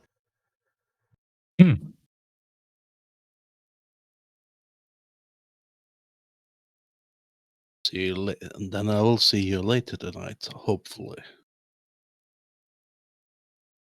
Good luck. Keep in touch.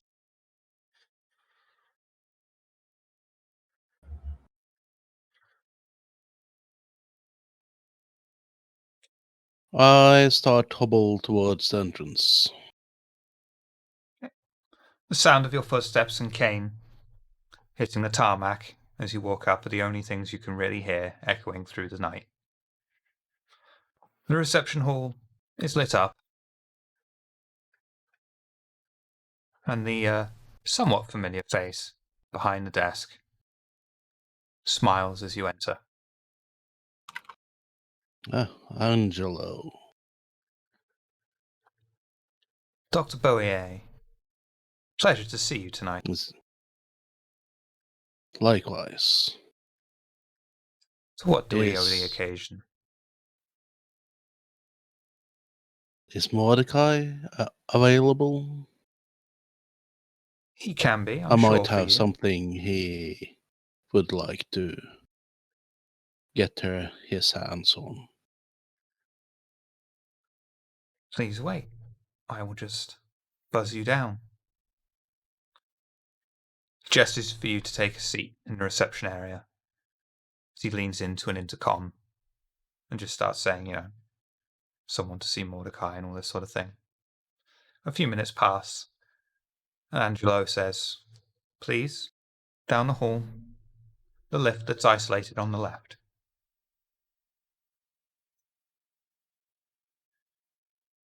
I get up and take the elevator down. The elevator springs to life. Feel the sensation of it taking you down into the basement. It opens up with a long hallway in front of you. Many different doorways, all opened. And you can hear Mordecai off in the back room, working around.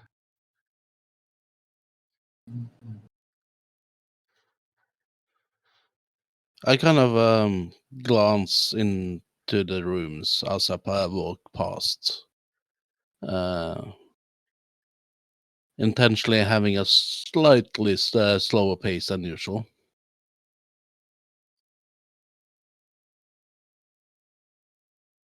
You'll just notice jars filled with oddities and curios, homunculi, hands, organs, preserved animals. Ah, just like home.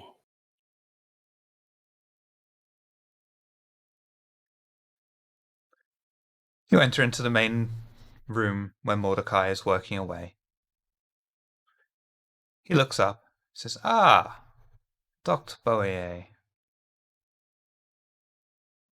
Ah, Mordecai. It's good to see you.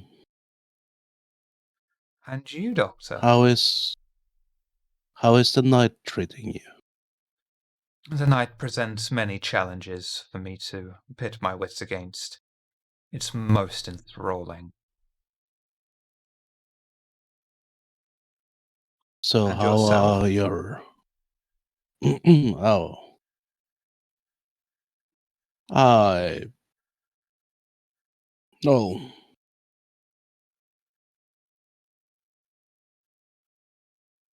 It's been exciting couple of weeks. Did you hear the Banu Hakim Primogen died? "I was not made aware. This is excellent news." Crack a smile. And the Nosferatu Primogen also met final death. "Most interesting. Is the Camarilla starting to fall in the city of Oxford at long last?" It seems like there are some internal power struggles. The perpetrator died too. "That is a shame. An anarch, I take it?"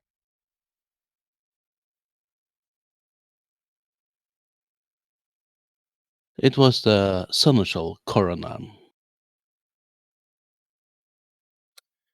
"Ayla Sombra, if memory serves." Yes, "Well, a shadow wielder.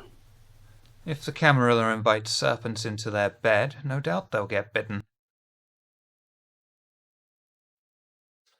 "That reminds me, Dr. Boyer, be wary of the Ministry.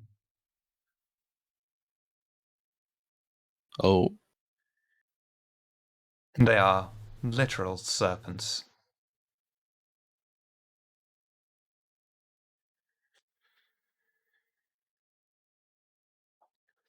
"What brings you here tonight?" I will. I will have them in the back of my mind. Thank you for your warning.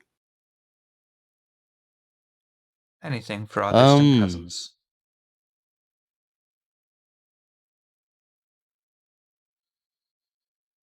Speaking about results, how are your research going? "I feel I've hit a dead wall again.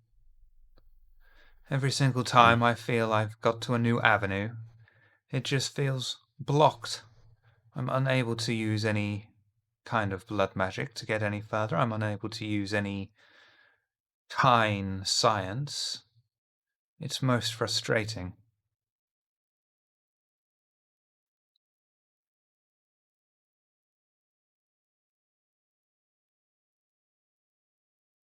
Your research has been intriguing me. I feel that we should look into a way to dispose of our weakness. I couldn't do agree more. believe that you might be into something. Would you be willing to assist us?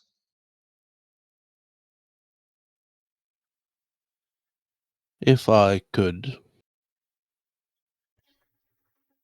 I will, if you want my assistance. Of course, Doctor, we could not have enough manpower to throw at this problem.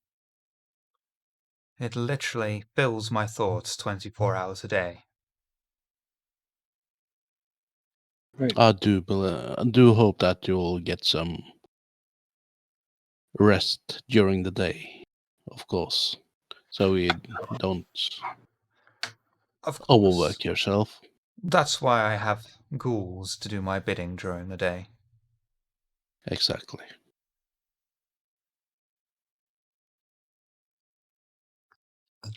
So do you come with advice So- for me, or something more tangible?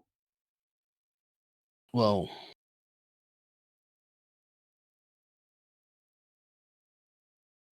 if you could introduce me into some research, I have brought something special. Without, well, with some, it might bring me some problems if it were known. So I look around kind of a bit kind of suspicious. Is this safe? Naturally, this is the safest place for any premier in the entire city.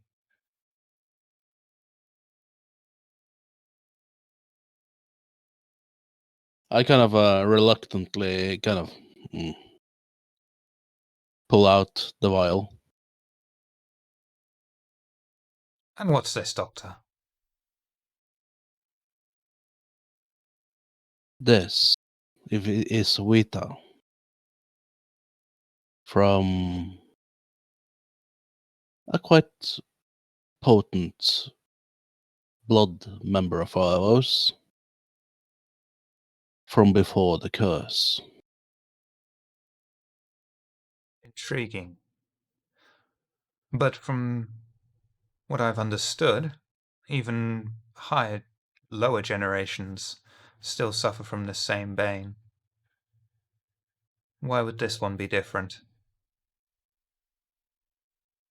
It's old from before the change in our curse. Is this a sample from one of the legendary banks of the Tremere? Preserved? I do believe so. I am not entirely sure, but I do know it's rumored to be a 6th generation's blood.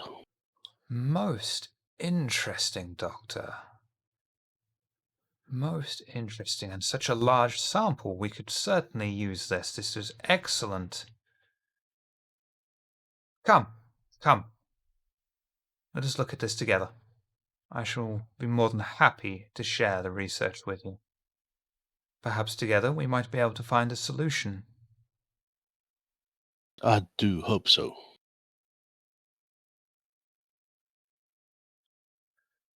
Mordecai will shuffle over, take the vitae from you, take tiniest drop, put it between two sheets of glass underneath a microscope.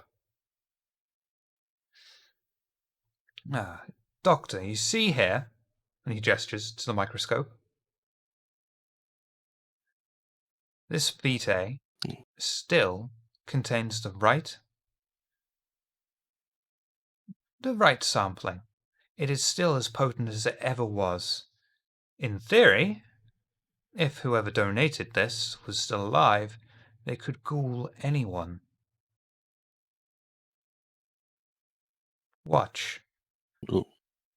Takes one of the sheets off. Introduces another small drop of blood from a different source. You notice how the vitae remains separate, but certain bonding agents from the kindred sample you provided cling themselves to this other sample. Yes, it does. This is exactly what we need. If we can replicate this, perhaps we might be able to find a cure.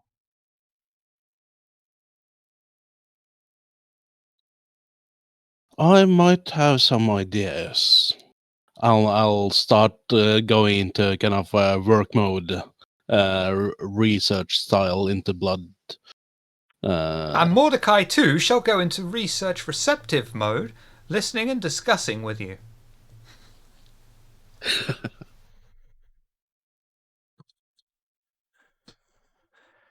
Doctor, these are excellent theories. I believe we might be able to make a breakthrough. Do you How need... wonderful. Perhaps if I... shall we say, a copy or so of some of my research? You would like to peruse it in your own time?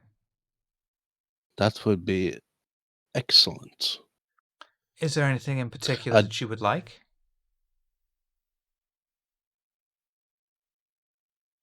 When it comes to... I do have access for several apparatus in the hospital. If I need to reproduce some of these theories in there, it might be good to have a couple of samples too. But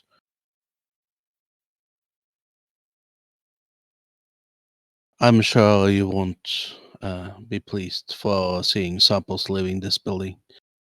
Don't I could mention it. certainly give you a list of everyone we have samples from, if that would assist.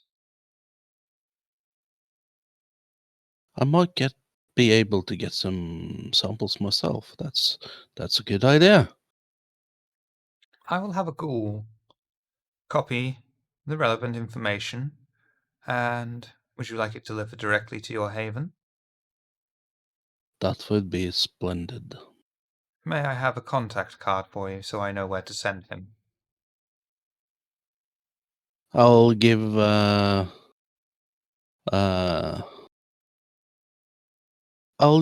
give him one of the more secure delivery points in the hospital that I have used.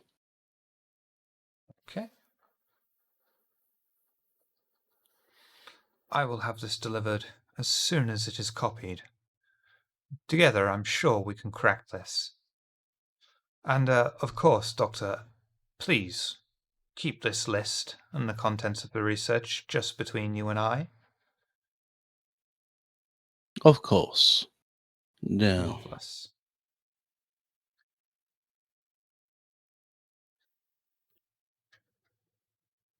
It will be safe. Excellent. Well, Doctor, please allow me to do some experimentation. If I come across anything of note, it will be included in the research. This is most excellent. Mordecai, at this point, will go into this semi-hypnotic-like trance as you just notice him working fervently, switching samples, looking at samples, recording notes. It would be fair to say that this is as good as you're going to get from a "now fuck off" from Mordecai.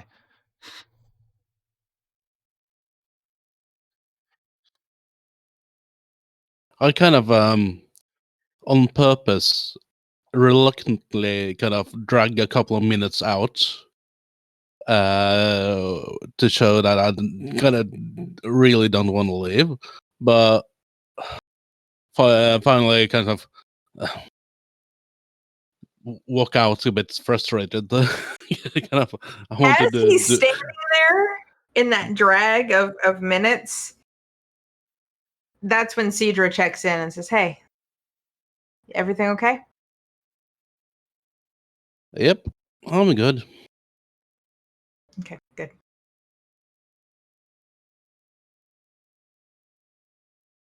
As Dr. Boyer is walking down the corridor, he can just hear Mordecai saying things like, "Yes, excellent. This is most intriguing."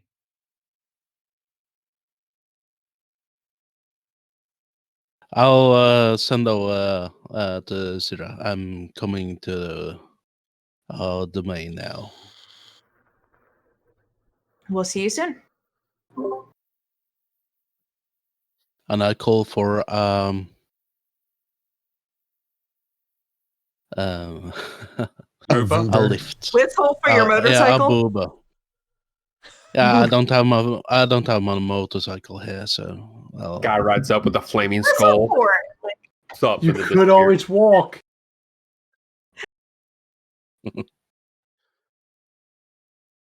the doctor's speed, he would be burned to a crisp long before he even got halfway. Right. So, at the Coterie Haven, Amon, Cedra, Ricky, Rhapsody, and Isaac are all sat together within the Haven. The Haven is currently still under construction and extremely busy. Dolores is working the bar.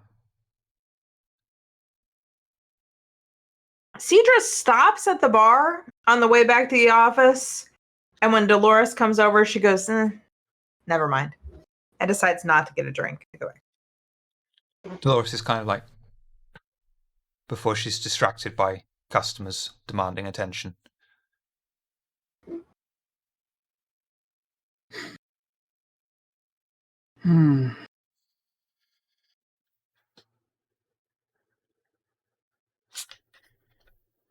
In the office, Cedra sits on a pile of boxes. Rhapsody would follow and sit on a pile of boxes that are of the other side of the room. Ricky follows them, gives Dolores a There's look. one chair and a desk. If Isaac sees everyone piling into the office, he would head in as well. Isaac Yeah, I sits on a probably- box that accidentally was stacked incorrectly and the top falls in on it. Yeah. I probably would have followed Caesar in and see that nobody takes the chair and the desk. Amon just waltzes right over, sits in the chair, and puts his feet up on the desk.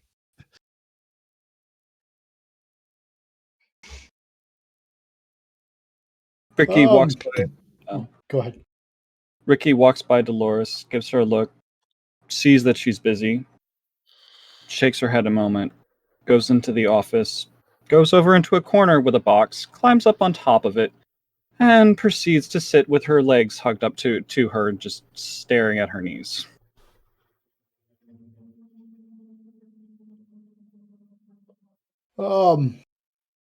The new Primogen are interesting choices. Although I'm sorry That's a good to way to put it. yes, and I'm sorry to say, Cedra, I am not a fan of the new Kalal. He insulted me, and I did not like that one bit.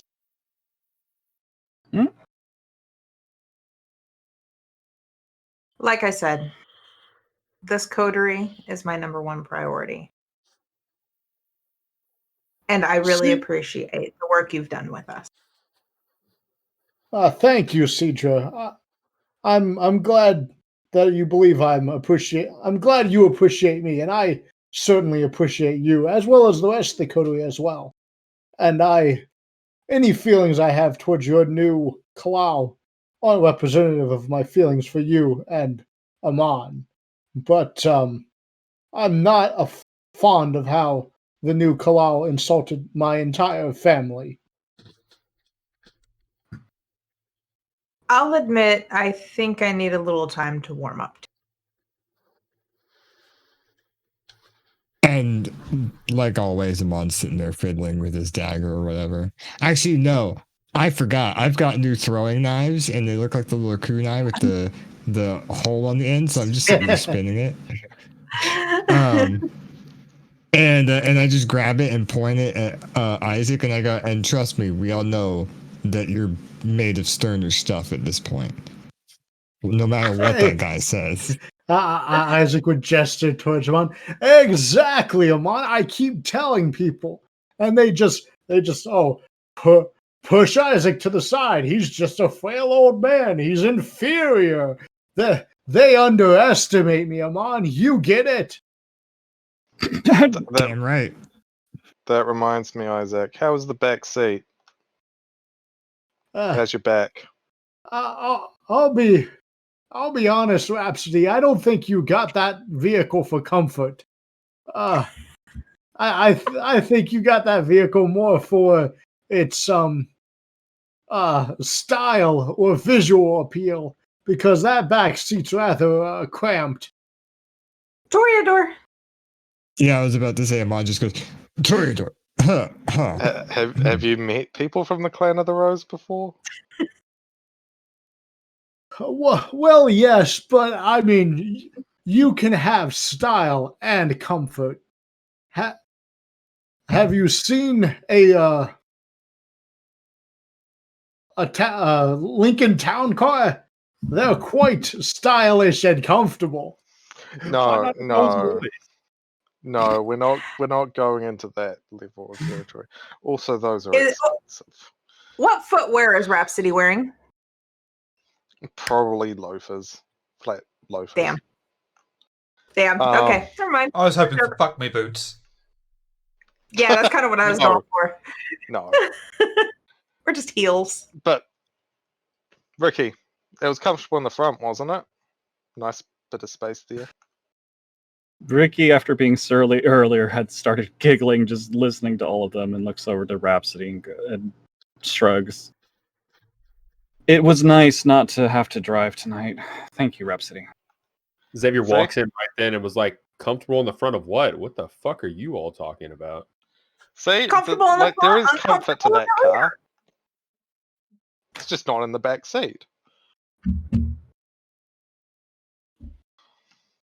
Ricky will look up at Xavier and say, cars, stick his tongue out and say, also, good to see you too, fucker.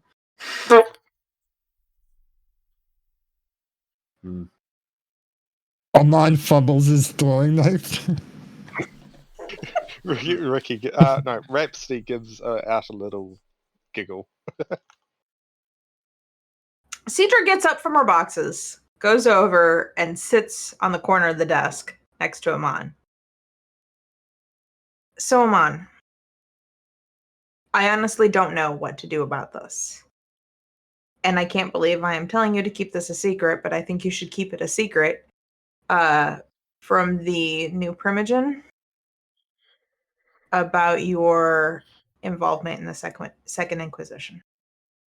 Oh, I didn't know that you were worried about telling him.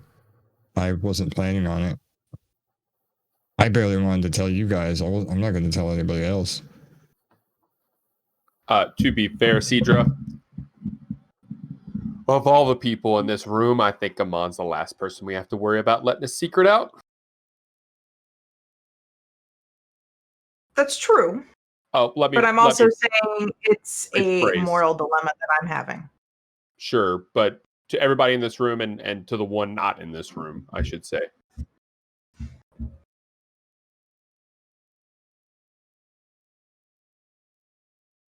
But hey, how about your asshole Primogen? That guy's nice. I will admit I'm a little worried about him. I mean, Kaki's good, don't get me wrong, but like you just met everybody and you just whipped your dick out and waved it. Like, no pleasantries. It wasn't as honorable as I was expecting.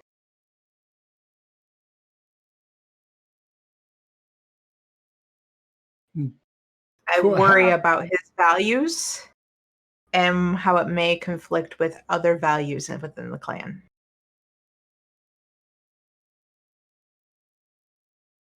I'll agree. He did sound a bit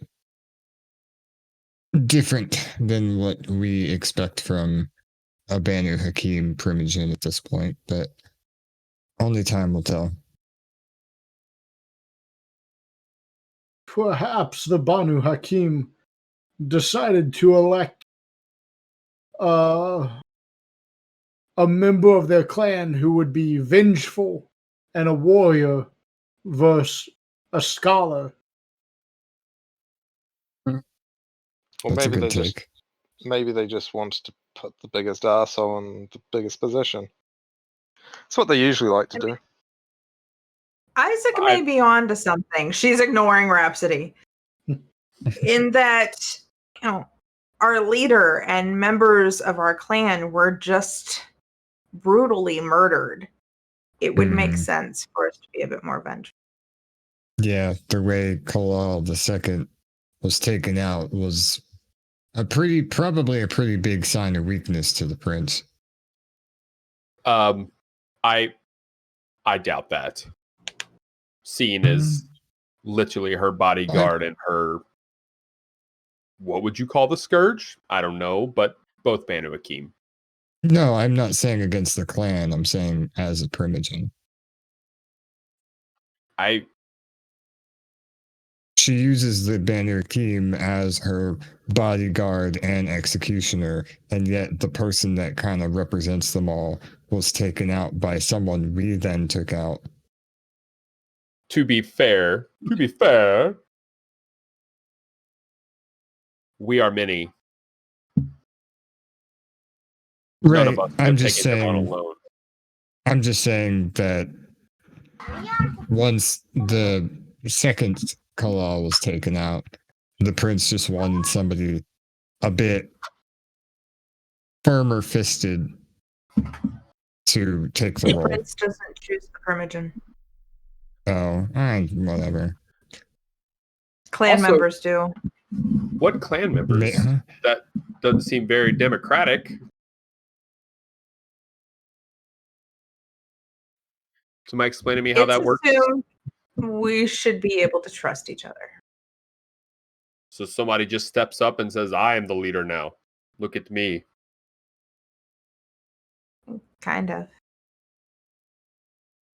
I guess if the clan's okay with it, then I say we wait and see how he turns out. I think all we're worried about right now is that his first impression wasn't that great. It certainly. Probably you hear the clattering of the cane coming towards the office. Well, If we hear the cane, Cedra tries to change the subject.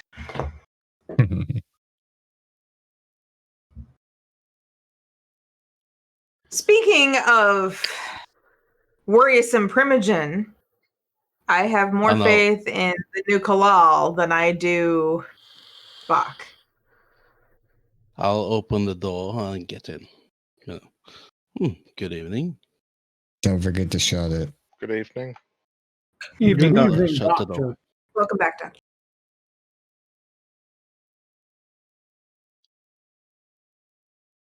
Says a lot about the Nosferatu.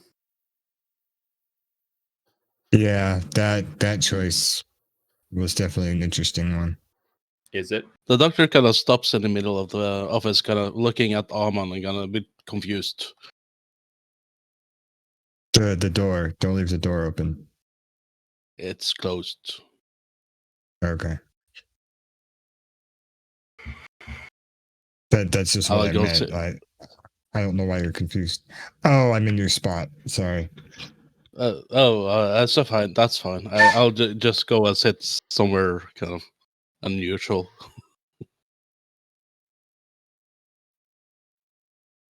That box is quite comfy. Point to where I was just sitting. Xavier will look at Ricky. You understand what the issue is with Bach? Or Back? I'm not going to give him a classical name. Fuck that guy. After you explain it to me, and Isaac has explained more. Yep. That sounds like a problem. Yeah, so we're all aware that the Nosferatu just appointed an anarch as Primogen of the Camarilla. Yep. Not only an anarch, but an anarch that we have caught trying to wage war between the Camarilla and anarchs. How is this a wise decision? Perhaps maybe there's something we aren't seeing or we don't know about. Perhaps maybe this will help bring at least the Anarch and the Camarilla Nosferatu together. I think, yeah, I don't think it's what we're not seeing. I mean, I'm not Nosferatu, but I deal with one daily, so we very much could have been played already. Misinformation is more valuable than information to them. I'd like to know his thoughts on all this. Agreed. Thanks. I can't remember. Did Harry like back, or was he indifferent? He was indifferent, but remember he said Back had been missing. He hadn't even seen him in forever. That's what it was. After he had been booted out for whatever it was that he did. Yeah, and then Back went and dealt with the bourgeois.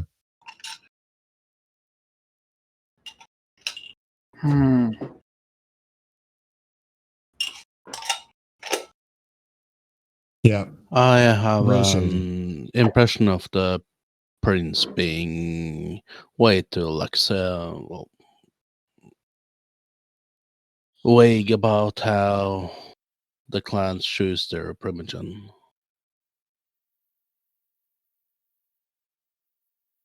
It will only bring chaos if people like Bach, who have, tried to escalate the war, gets a position like that. I would have rather seen a Tremere Primogen than Bach as Primogen. Xavier's just smiling. I'm not saying I want to talk to her anytime soon, but I'd actually like to hear the prince's opinion on Bach and if she even knows his history, because if she gets her information from the Nosferatu, who knows what they're keeping from her. It might be that the prince do not know about Bach's history. Yeah. But speaking about Primogen, I like the new Banu Hakim Primogen. He sounds like someone who are more appreciated inside the circles of wisdom. I am happy that he opened our library to you. Oh, that's why you like him. No, he was quite polite. This is sure, but the Banu Hakim opened their library. You can't go to your own, so yeah, I understand. I'd like him too. I don't disagree with that decision. Ricky kind of shrugs and kind of half mutters into her knees. I like books. You're always welcome to come and read some books in my private library, Ricky. If Ricky you find medical knowledge your favorite, I have plenty of books. Mine as well. I assume me and the doctor probably have a lot of duplicates, especially when it comes to the occult. But I have some on other religions as well, if that interests you. Ricky looks up and gives both of them a smile and says, "Thank you. I'll have to take you up on that sometime." We might see some new leadership from the Banu now. Bit more direct, bit more in the light. I find it a bit weird though. He, in other words, acknowledged that the Banu were plotting before from the shadows. I don't think plotting is the right term. We are not as showboaty as some other clans can. I look at Rhapsody. Rhapsody looks at Xavier. They're talking about you. It's like a stare down. And she looked Well, at actually, him. not who I was thought they were talking talking about. about yourself. I mean, what can I say? I stand out in this fucking room. It's not my fault. Ricky pipes up and just kind of blurts out, "From what you all keep trying to warn me about, aren't all the clans constantly plotting something?" I think consecutively, there's like 4 of us that probably go, yes. Yeah. Yep. So, what difference does it make if they're all plotting? So what? I think the idea is you would rather do the stabbing of the back and not get stabbed in your back. Mm, Yeah. This is true. So you have to worry about it. Well, worry just, it seems kind of silly to be overly critical of everybody plotting when it's a lot of pots calling the kettles black. Everybody seems to have their knives out. Yeah. With a But- lot of the plotting, Speaking though, of- I don't really think that we're trying to solve or fix what they're doing. Just know, understand. Quite. Doctor, how did you get on with your errand? Speaking of, do you imply something there, Sidra? I'm implying that the Anarch Tremere are not necessarily plotting, but playing with blood magic they shouldn't. I would rather say that they are plotting towards other kindred. Their blood magic I would say the wrong way of using that power. Disgusting. And Were you able to learn more? And I do believe that I managed to get hold of some information. I must wait a bit for the information to come into her hands. But I believe I might have some result next week. A lead towards Monique? A lead towards victims.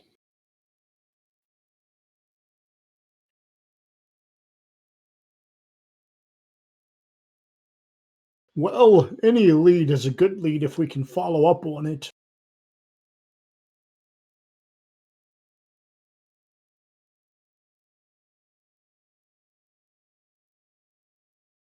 So we'll see. I do believe that I will need to help out a bit in that research, but I'm gladly sacrificing my hours for finding some of these clues. Poor thing. Sacrificing your hours doing what you love. I'm sure the research will be quite enthralling.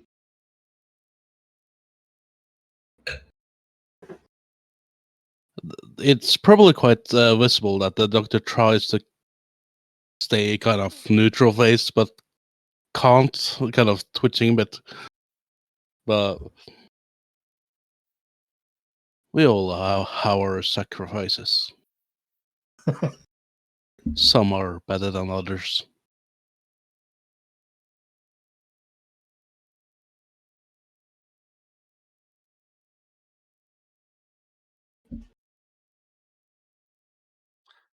You hear a knock at the So door. did you?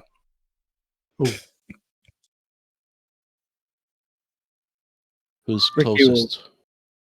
Ricky will just perk up and say, "Door." Please. Isaac reaches over and opens up the door, standing there. Monk,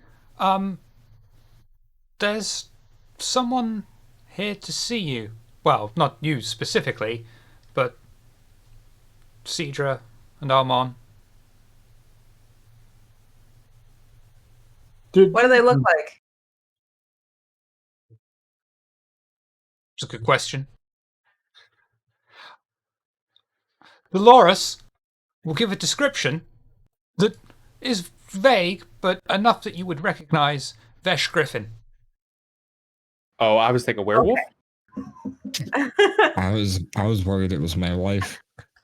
Oh no! Oh, Oh, that would have been awesome. No, you'd hear her complaining and saying, I want to see the manager from in the office. Xavier would have taken care of that one. Should we invite Sir Griffin to our office? I'll look around. Yeah. It's not really ready for visitors, is it? Or But I eventually. don't think we should be talking about this stuff out in the open. If Go only we sit had in a Mom's round. car.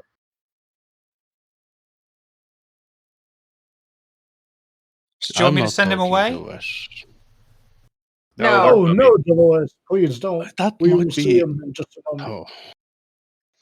Oh, Rexy will stand up, go and find some empty chairs and pull them in to the fucking office. Isaac would head out and meet Vash. Please, Patriot Griffin, please come in. While Thank we're you. waiting for him to come in, I'll get up out of the chair behind the desk and kind of motion Cedra to sit down there. And Isaac Cedra would will sit down on the desk and she'll put her boots up right where Amon's boots were on the desk. Isaac Ricky would would- escort. Oh, sorry. Go the ahead. doctor stares at Cedra. Ricky would watch Rhapsody for a moment, figure out what she's doing, go to help her, and then come back to hiding in her corner. Isaac would escort Patriot Griffin to the office and hold the door for him. Vesh walks into the office, takes off his hat, looks to Cedra. Good evening, Cedra, child of the hunt. I am Vesh Griffin. Cedra still have her boots up on the desk. Good evening. Please take a seat. And then that's when Okay. takes. He takes a seat and says, I am Vesh Griffin, child of Franklin Sharp, of Clan Ventru. Thank you for receiving me. When he announces himself, Xavier dismisses himself out of the office. Vesh doesn't even bother looking. Yep. I'll get up from behind the desk, and as he's talking, walk around to the front, which also opens it up for the doctor, and just kind of lean to that front lean on the desk. I have come here tonight to ask if you have reconsidered your position on joining our cult of Mithras. With the recent changes in the city, there have been openings, shall we say.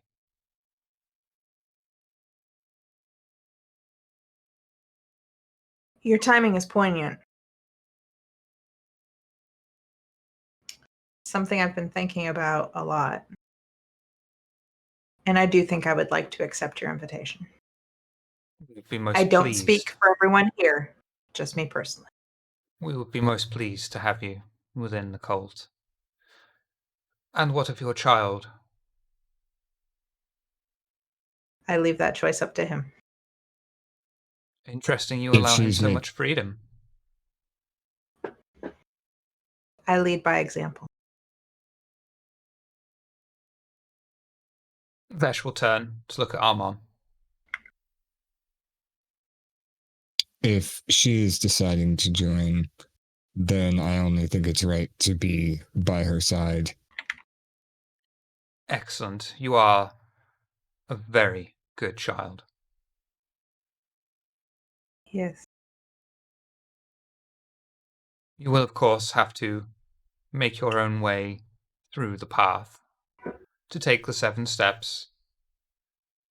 You will be on the first step when you join.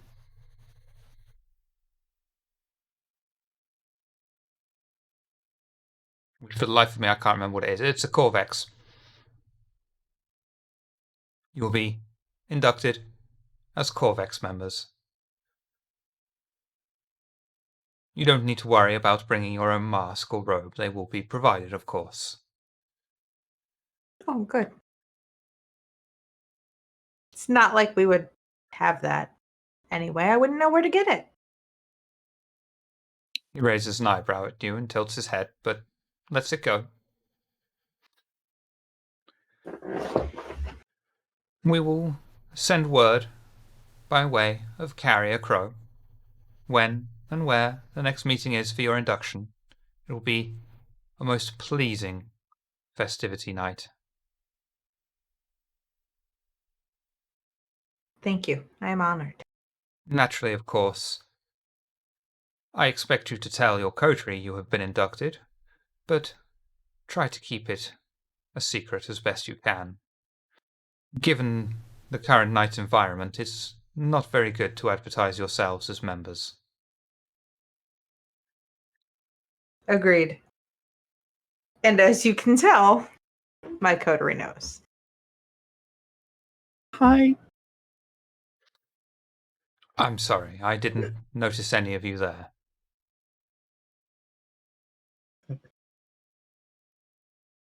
Mentally, Cedra just says to Xavier, I accepted.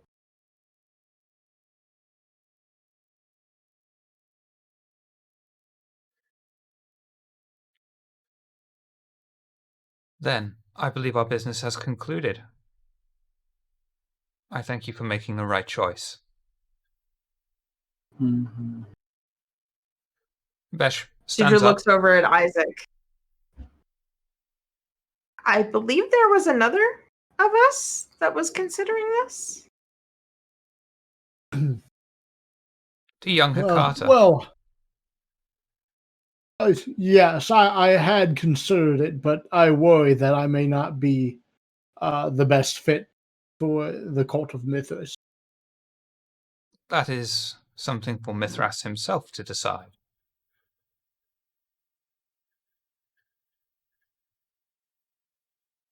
There's always roles for everyone. Mithras does not discriminate.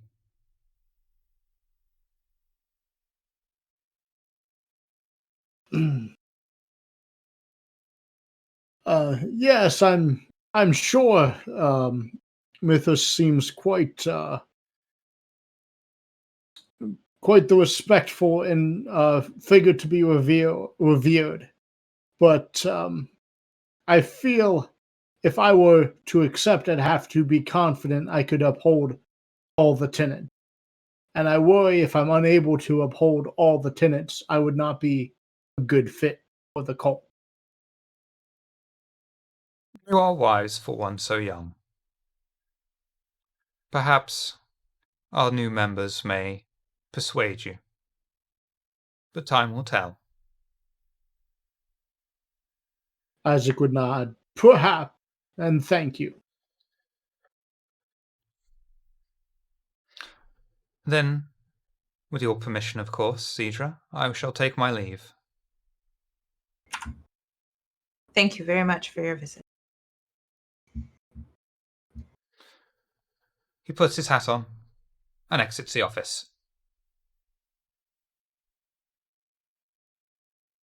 Xavier, come back in. If he didn't come back on in on his own, Cedar was going to say, hey, you can come back now. He would have sat at a booth waiting. Ricky would tilt her head over at Isaac. What were the tenants? Oh, I can't remember off the top of my head. We could probably look him up. That we uphold the values of Mithras and protect other members. Ah, and didn't you tell me that Mithras was... Yeah. All right. And Ricky just kind of puts her chin back down on her knees again. A god? You said something about a kindred who convinced others he... And Ricky will look at the door. He's gone, right? He's gone. You said something about a kindred who convinced others he was a god. And you have been telling me quite frequently, and as Xavier will point out, yeah, I'm not very good at it. Yeah, I get it, Xavier. I'm trying. Now, Didn't say anything. she didn't care. That kindred aren't to be trusted. Ricky will throw up her hands. You lot know what you're doing better than I do. Speaking of knowing what we're doing, You were saying, Xavier. Amon, did you join? What do you think? I think you missed being in a secret club, so you joined a new one to get over your old one. He doesn't even reply. You just see a little shake of his head.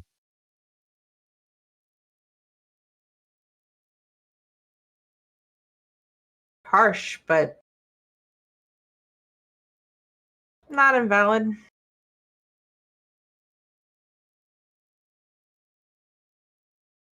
Ricky would quirk an eyebrow. Oh, and just kind of motion her finger around at the room. Isn't this a secret club? Yeah, we're our own secret club. We need a name. Wait, well, hold. Secret to who? 'Cause at Secret this point- as in shit doesn't leave this room secret. That doesn't make us a club. Oh, whatever.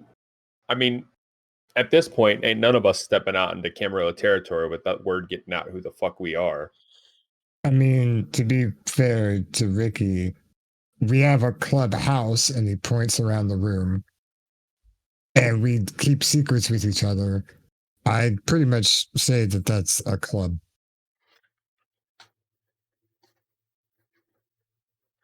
Better a club than a cult? Yeah, about that. Both now.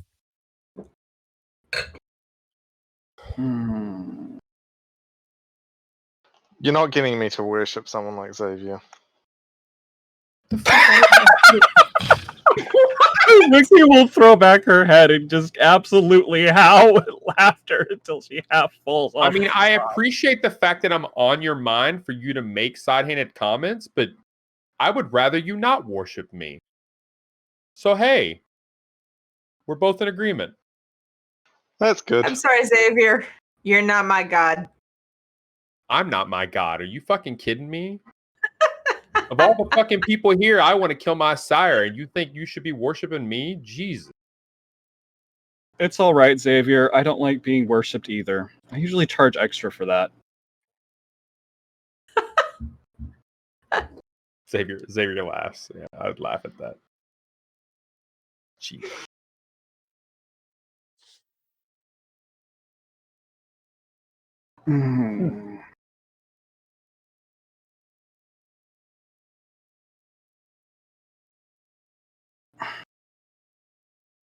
So, So, yeah.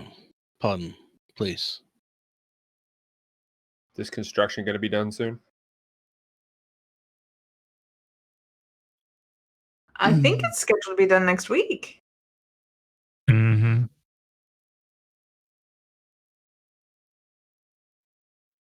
Oh, that Right? would be wonderful.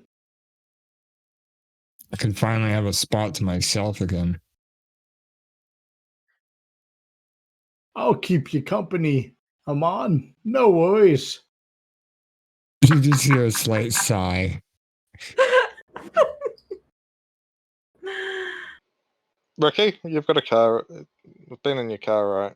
Yeah. Can Hmm? you help me this week? I want to grab some chairs for the office so that we actually have some.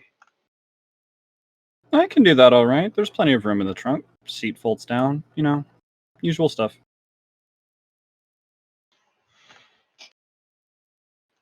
Thank you. You're welcome. Oh shit! I should fucking make. Oh damn it! I haven't been doing that all week. When do you? You don't do have you a want? body in the trunk, do you? No, but I mean, there's room, I suppose, if you needed to put one there. But no, I don't. And then she looks over at Xavier. Valid question. There was one in our dumpster. Ugh, Ricky will roll her eyes at Cedric. That was one time thing. It's not like I go, oh, whatever. Vicky, I'd be I hate to be the bearer of bad news, but this group is really good about bringing up things you've only done once. So I've noticed. Hey, look at it this way: you've got a lot in common with the doctor. You both have put dead bodies in our trash can. Ricky will look over at the doctor, then look at Xavier, and just shrug and say, whatever. Amon, Ricky to hasn't be kidnapped any children, though. What? Ricky will start They up and were look at real Cedric. kids. Out of context. I don't even want to That know. speaking, bringing up things that you only did once, and that was a research subject. God damn it! I don't even want to know. to be fair, no one has brought up the dog in quite a while. Dog? Dog? Kid, Dog? We're laughing elaborate. as a character. Amon. What dog? You don't need to know. Amon has a turtle. Amon killed Kalo's dog, but not that type of kill. Like it was Kalo, coincidentally accidental. It went peacefully. Well, Oh. it's still murder. Don't tell me. It was a got dog cloned. in the same way that Amon has, a giant, oversized, voracious dragon turtle thing. Whatever. Yeah, I've been meaning to tell you guys about that. Oh, wait. That was a secret? I'm sorry. No, Tell not me really so a true. I secret. didn't know where that was going. I'm not sure what you mean. You're trying to put this. No, I don't think Amon would kill his own pet though. And to No, be fair, I meant I'm- whatever. To be fair, I'm not the only person that's killed Kalo's dog, because his dog died twice. You can do that? Oh, that's true. It did. technically Kalo killed his dog because he's the one that willingly took them there and his kid Exactly. That's true. Why would you do that? because it was fucking Kalo. Especially when Red- Caleb Red Sea- was coming. Amon Rexy just just starts gestures pointing at at- the painting. Right, so he's just gesturing at the painting. Ricky looks at the painting. Yeah, that Oh, yeah, Kalo. that actually does explain all of this. Yeah. Yes, pointing at the painting. Instead of seeing his future and his fate and how he was going to die and trying to avoid it, he gathered up his dog and his adopted child and decided, well, it's time for us to go. And proceeded to Did he go adopt to that where kid? Or did the kid adopt I him? think the kid adopted him. Yeah. all I know is he had like kid. I'm not familiar. I thought he always had it. Hey, at least he tied up loose Oh, ends that for kid us. was supposed to be in a million bits by now. Yeah, like I said, Oh, he I tied up see. loose ends for us. I mean, they currently are in a million bits, aren't they? Yep, and not More our like several problem. thousand, but yeah. But at least he did find out who the Ripper was. It's a shame he was never able to tell us. Yeah. That Real is- Can you shame. make him tell us? I It might doubt be it. that Baylor knows. Can you imagine? We could Hold ask on. Balo. Hold on. I just want to make sure we put this out so everyone understands what we're saying. We want to go talk to Balo so that he can talk to Kalo and give us a straight answer. That sounds like a really good field trip for you two. And I'll point at the doctor and Isaac. Balo? I don't think straight answer is exactly a part of that. Oh, that sounds like quite an enjoyable trip. You're welcome to come with us as well, Xavier. Balo? Oh yeah, you guys could Rhapsody have a and lot of Ricky fun, haven't Xavier. met Balo. That's Balo? true. Yeah. Is The he whole something Coterie called should go. dead? Balo's the permagen for the Malkavian clan. Oh. So Another. Do I even want to deal with that person? He's actually Why not? quite nice. He's the guy. He's the guy I get my fish from. Do you like riddles? Okay. Do you like riddles? Sometimes.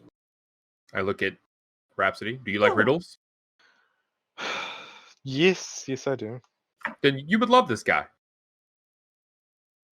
Mm-hmm. Oh. Well, would you like Also, me to make tell sure if you don't want to do anything with the fish that he's going to inevitably give you, just send it my way. I can use it. Check Okay. the messages first.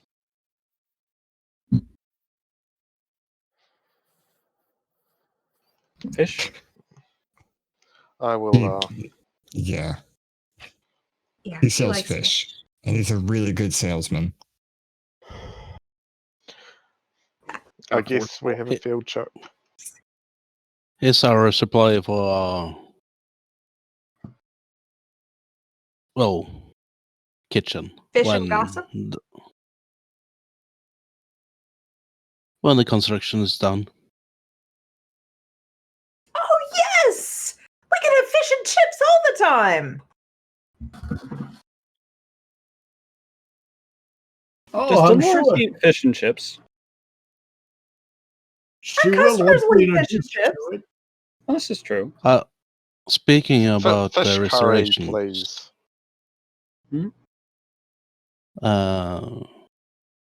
I've been looking into hiring help when we are expanding. So, if you Some have of what any Ricky's interested, brought in? they are considered too, but they need to take contact if I'm involving them into the fold. Work staff. I mean, as long as they're competent, we'd have a good looking crew. Hmm.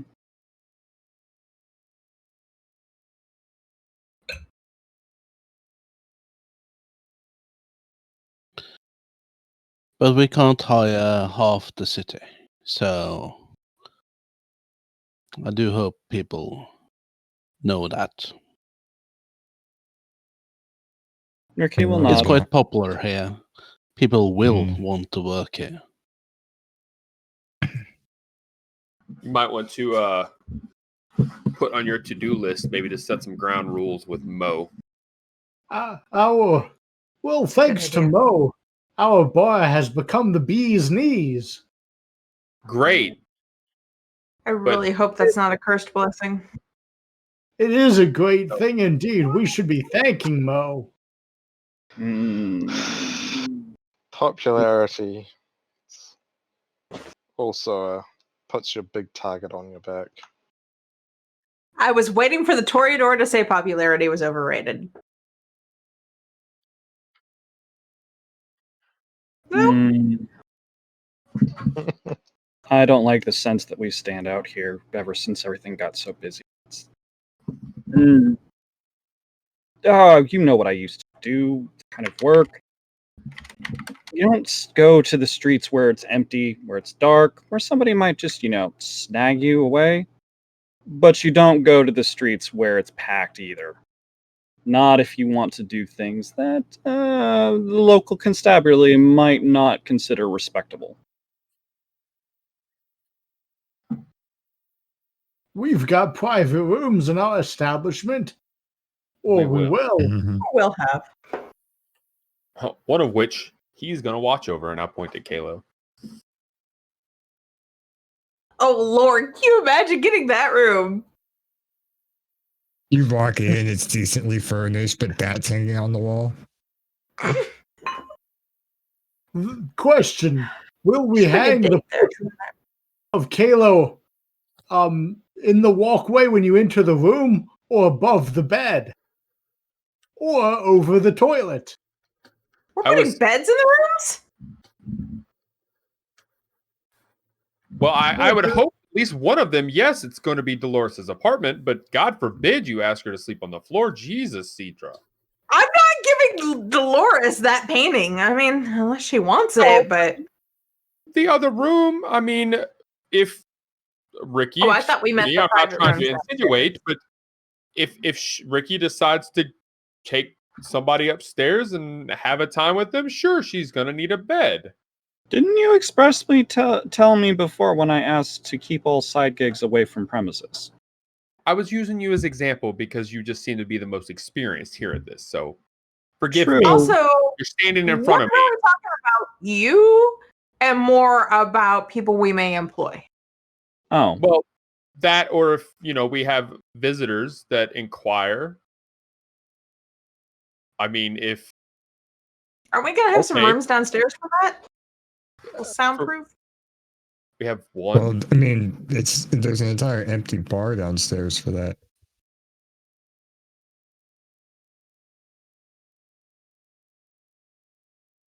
We'll figure out where to put Kalo.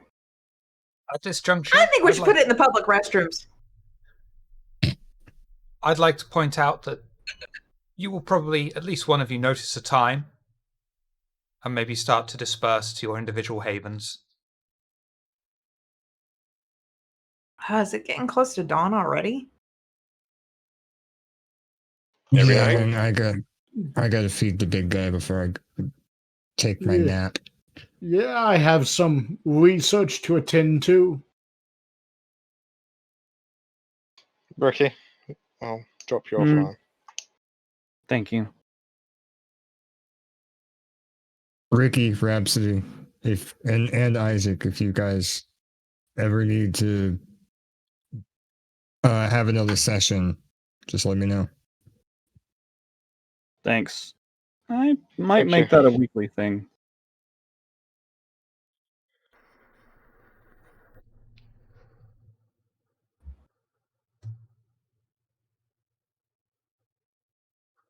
If everybody's A gonna be little quiet.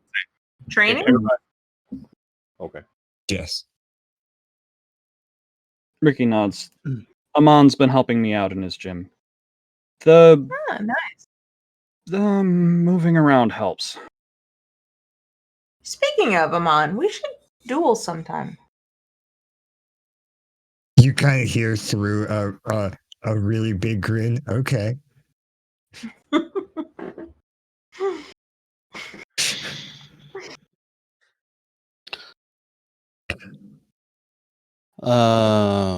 Probably the last one to exit the domain. I will heal up my last superficial damage after that brand.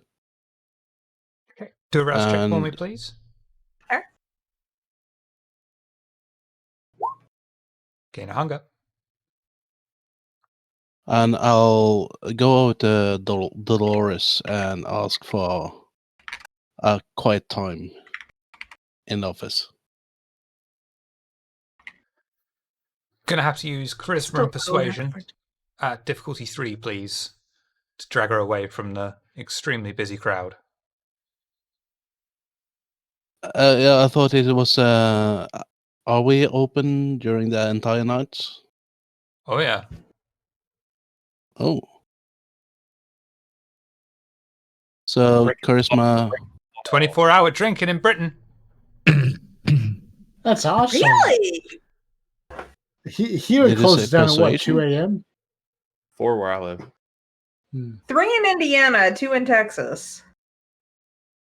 They said 24-hour drinking, but I don't think I could drink that much. Mhm. I Jersey think is I'll county- I'll county. not bother I think I've about done that doing before. that. Okay. Yeah, If it's I kind that of want to. busy, I'm not going to bother Dolores. Before okay. Amon walks out, Xavier would grab him by the arm and say, I need to talk to you before you go home. Private. Okay. I guess I'll meet you outside then. He would get in his car. Yeah, I figured. Ricky would Um, half glance towards Xavier as she was making her way out, looking like she was about to say something, but sees that he was grabbing Amon's attention and just goes to follow Rhapsody. I guess after a little bit, Amon will go outside and see Xavier just sitting in the driver's seat of his car, and just walk over and open the door and sit down and shut the door.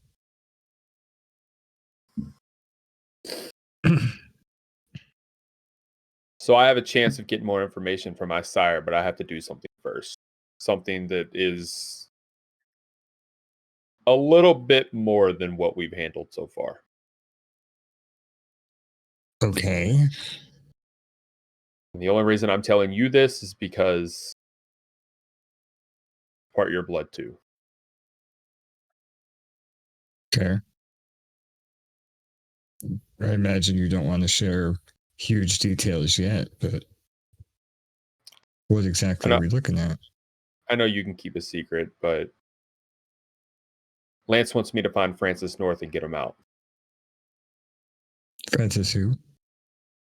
The keeper of Elysium.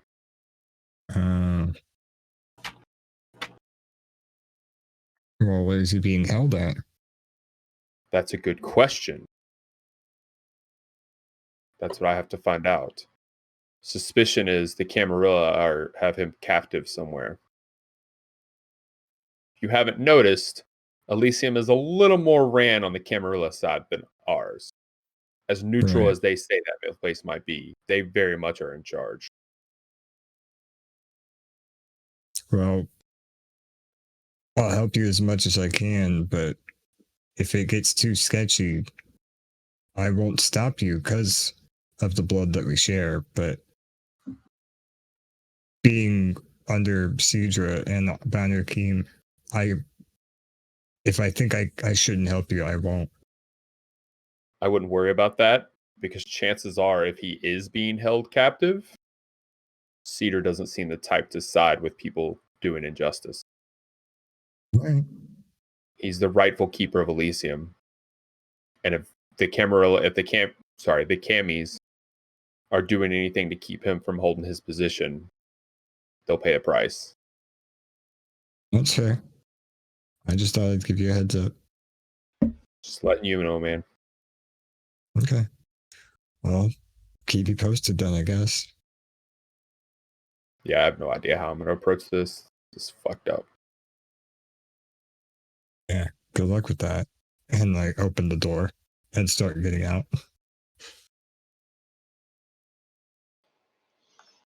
When Repsy drops off Ricky, she's going to give Ricky a hug and say, "You did well tonight." Ricky will return the hug and grumble, I kept my tongue, that's all. You know that. Do well, nothing. Have a good morning. You too. Sleep safe. Sleep. And on that note, I have a question. oh, yes, Cedra. The particularly attractive one When with her hand does up, the- yes. When does the branding wear off? When they heal.